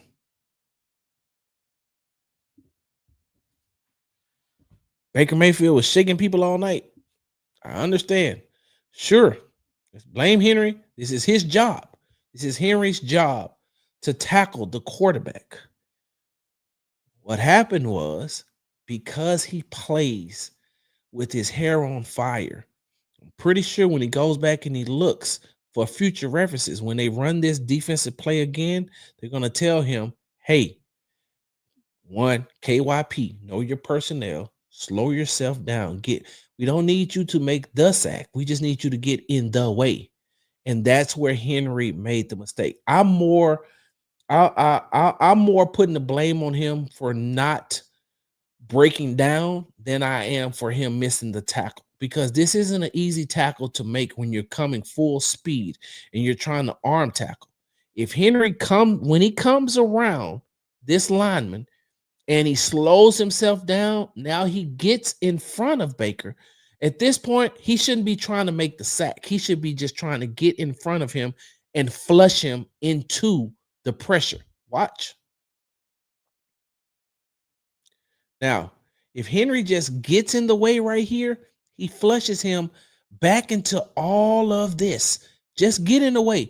Just come here and stand in the way, because you're not going to get away coming out this way. You're not going to get out coming out this way. What Henry, I feel like he should have done, he should have flushed him back this way.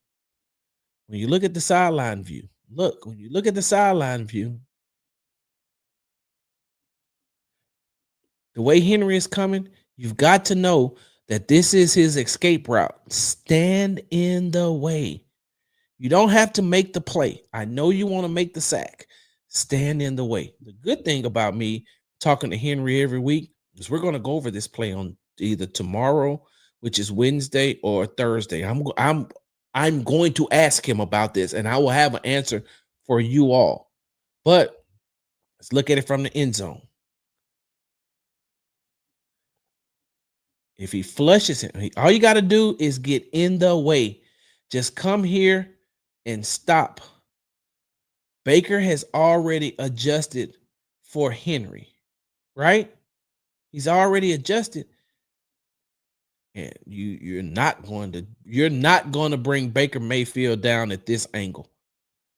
So while a lot of you all are mad that he missed the tackle, I'm not mad at all. I'm not looking at the missed tackle. There is more at play than just him missing the tackle. He's not going to make this type of arm tackle on Baker Mayfield unless he grabs his face mask. Let's look at it from a different way. He's not going to make this play. He takes the right angle. He just doesn't slow himself down. I feel like when he's coming around the corner here, slow down. Trust your coverage. Trust your back end. You don't have to make this play. Just put the pressure, right? And see, because even if you're right here, you're too wide now, and now you're trying to come back. I'm not worried about him missing the tackle. This is what you should be worried about. Right here. He's out of position. When he comes here, should have been taken this angle right here. He's coming around. Once he gets, and I know this is going at full speed, and I'm able to break this thing down. Once you get here, you come around the corner, slow down. Watch it. Trust your coverage. Trust the backside. Trust that. Trust your backside. Force them into the pressure. You're not gonna. Is this a missed tackle? Yes, it is.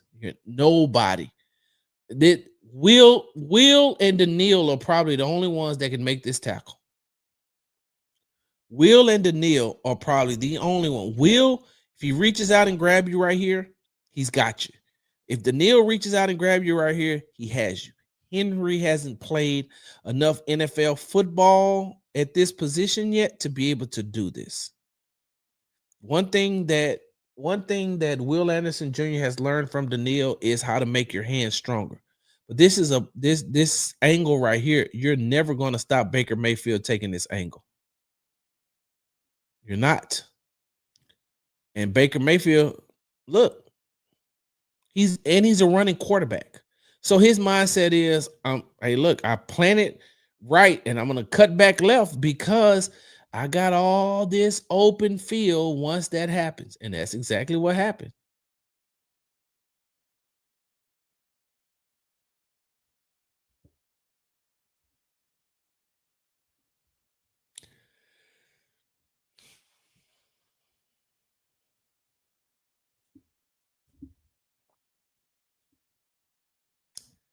That's how I look at it.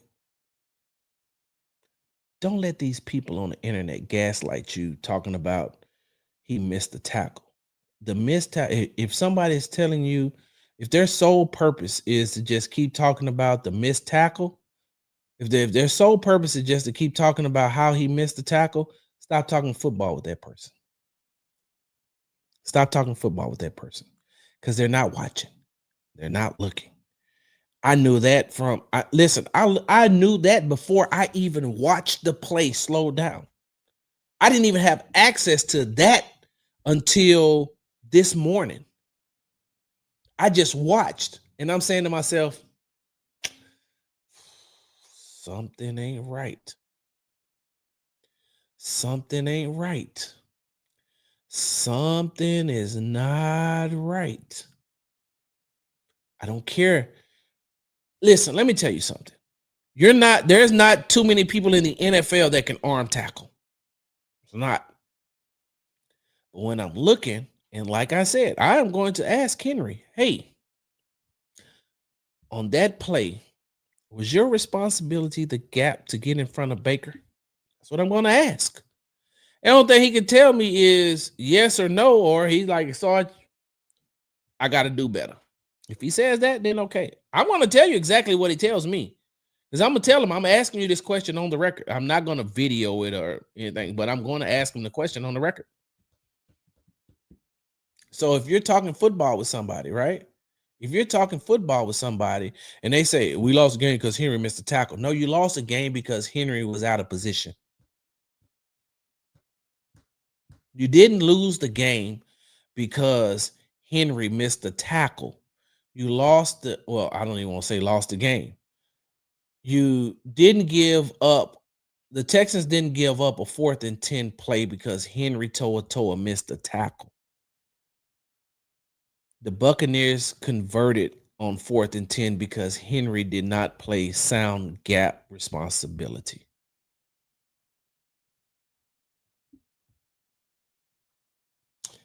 And this is why you are a part of the Texans tailgate and Texans happy hour and Big Sarge experience.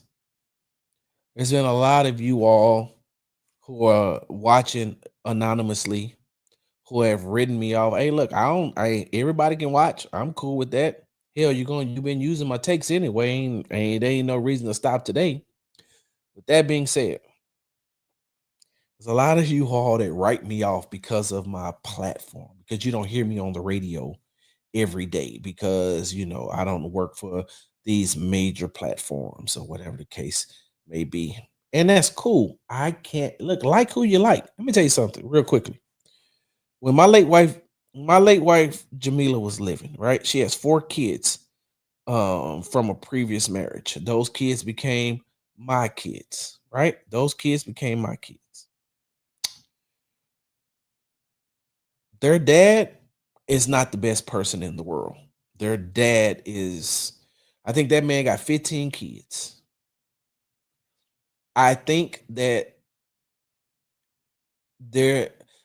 Mila's youngest son and one of his sisters are like 6 months apart, and they were still married. I think her mother was actually sleeping with Mila's brother and her husband at the same time. That's neither here nor there. That's something else that we got to talk about.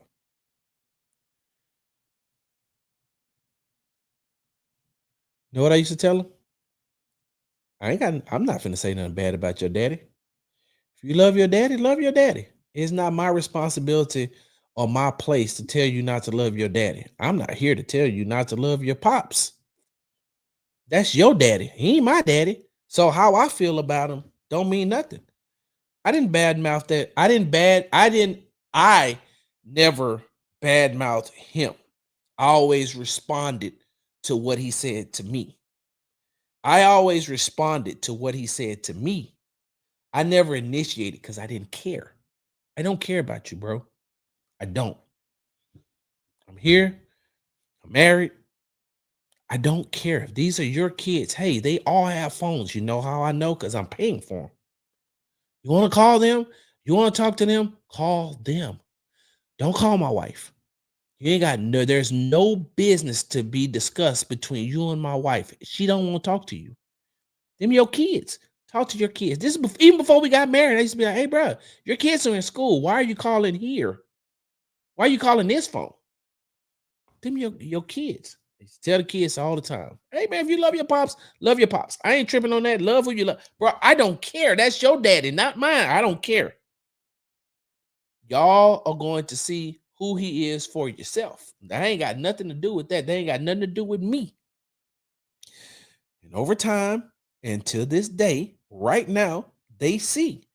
But can't none of them say Brian ever talked bad about my daddy unless he was responding to something my daddy said. Now that I got this call-in line and I'm starting to do this Buzzed and Petty show, we'll talk about the time that I drove from Georgia to Florida 2 times in one day and tell them to come outside. And hey man, I don't know how y'all used to doing it where you from, but where I'm from, it ain't gonna be too much of the bumping. I ain't got time to be doing all this lip talking. I'm a big guy, man. I gotta save my breath for 3 minutes in a fight is a long time. I don't want to go back and forth with you.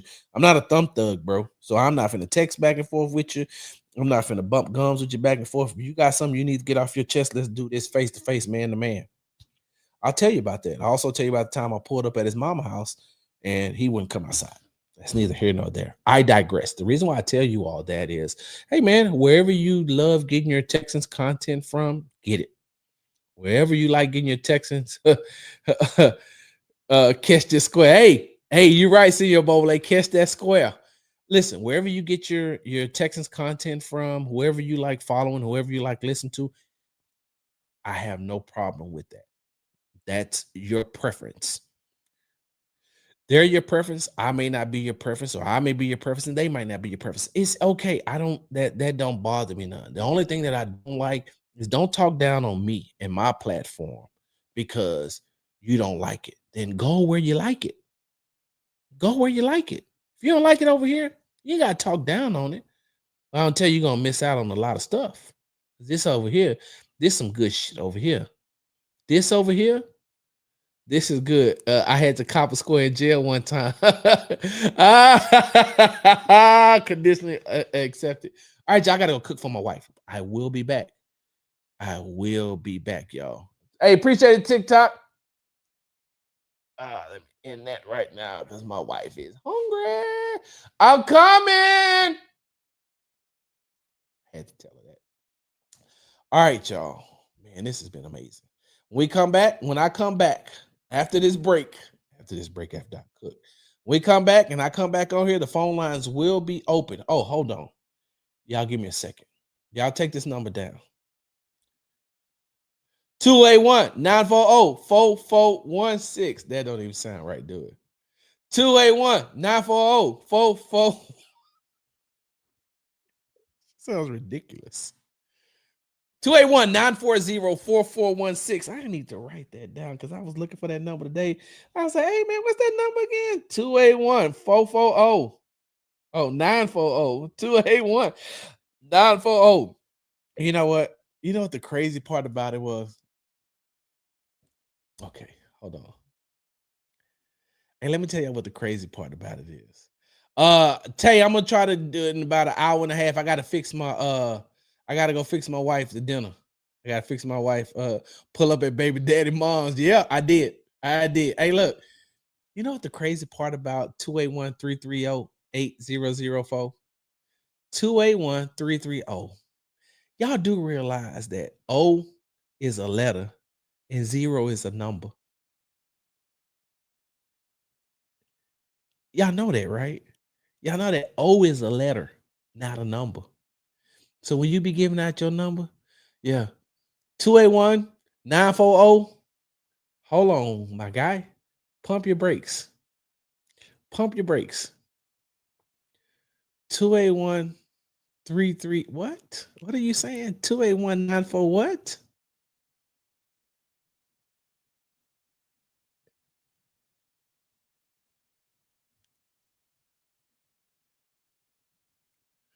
Two 281-940-940 is. Let me get myself up out of here. Let me get myself up out of here. You've been tuned to the Texas Happy Hour, sponsored by the Hall Family Estates. They say you can't buy happiness, but you can buy wine. That's the closest thing to it. Make sure you go to www.hallfamilyestates.com for all your winery needs. Make sure you follow me on the app formerly known as Twitter at Big Sarge Sports with the Z at the end. Follow me on the Tick and the Talk at Big Sarge Media. Subscribe to the Texas Tailgate Talk podcast and YouTube channel, all one word, Texas Tailgate Talk. And follow me on Instagram at Big Sarge Sports with the Z at the end.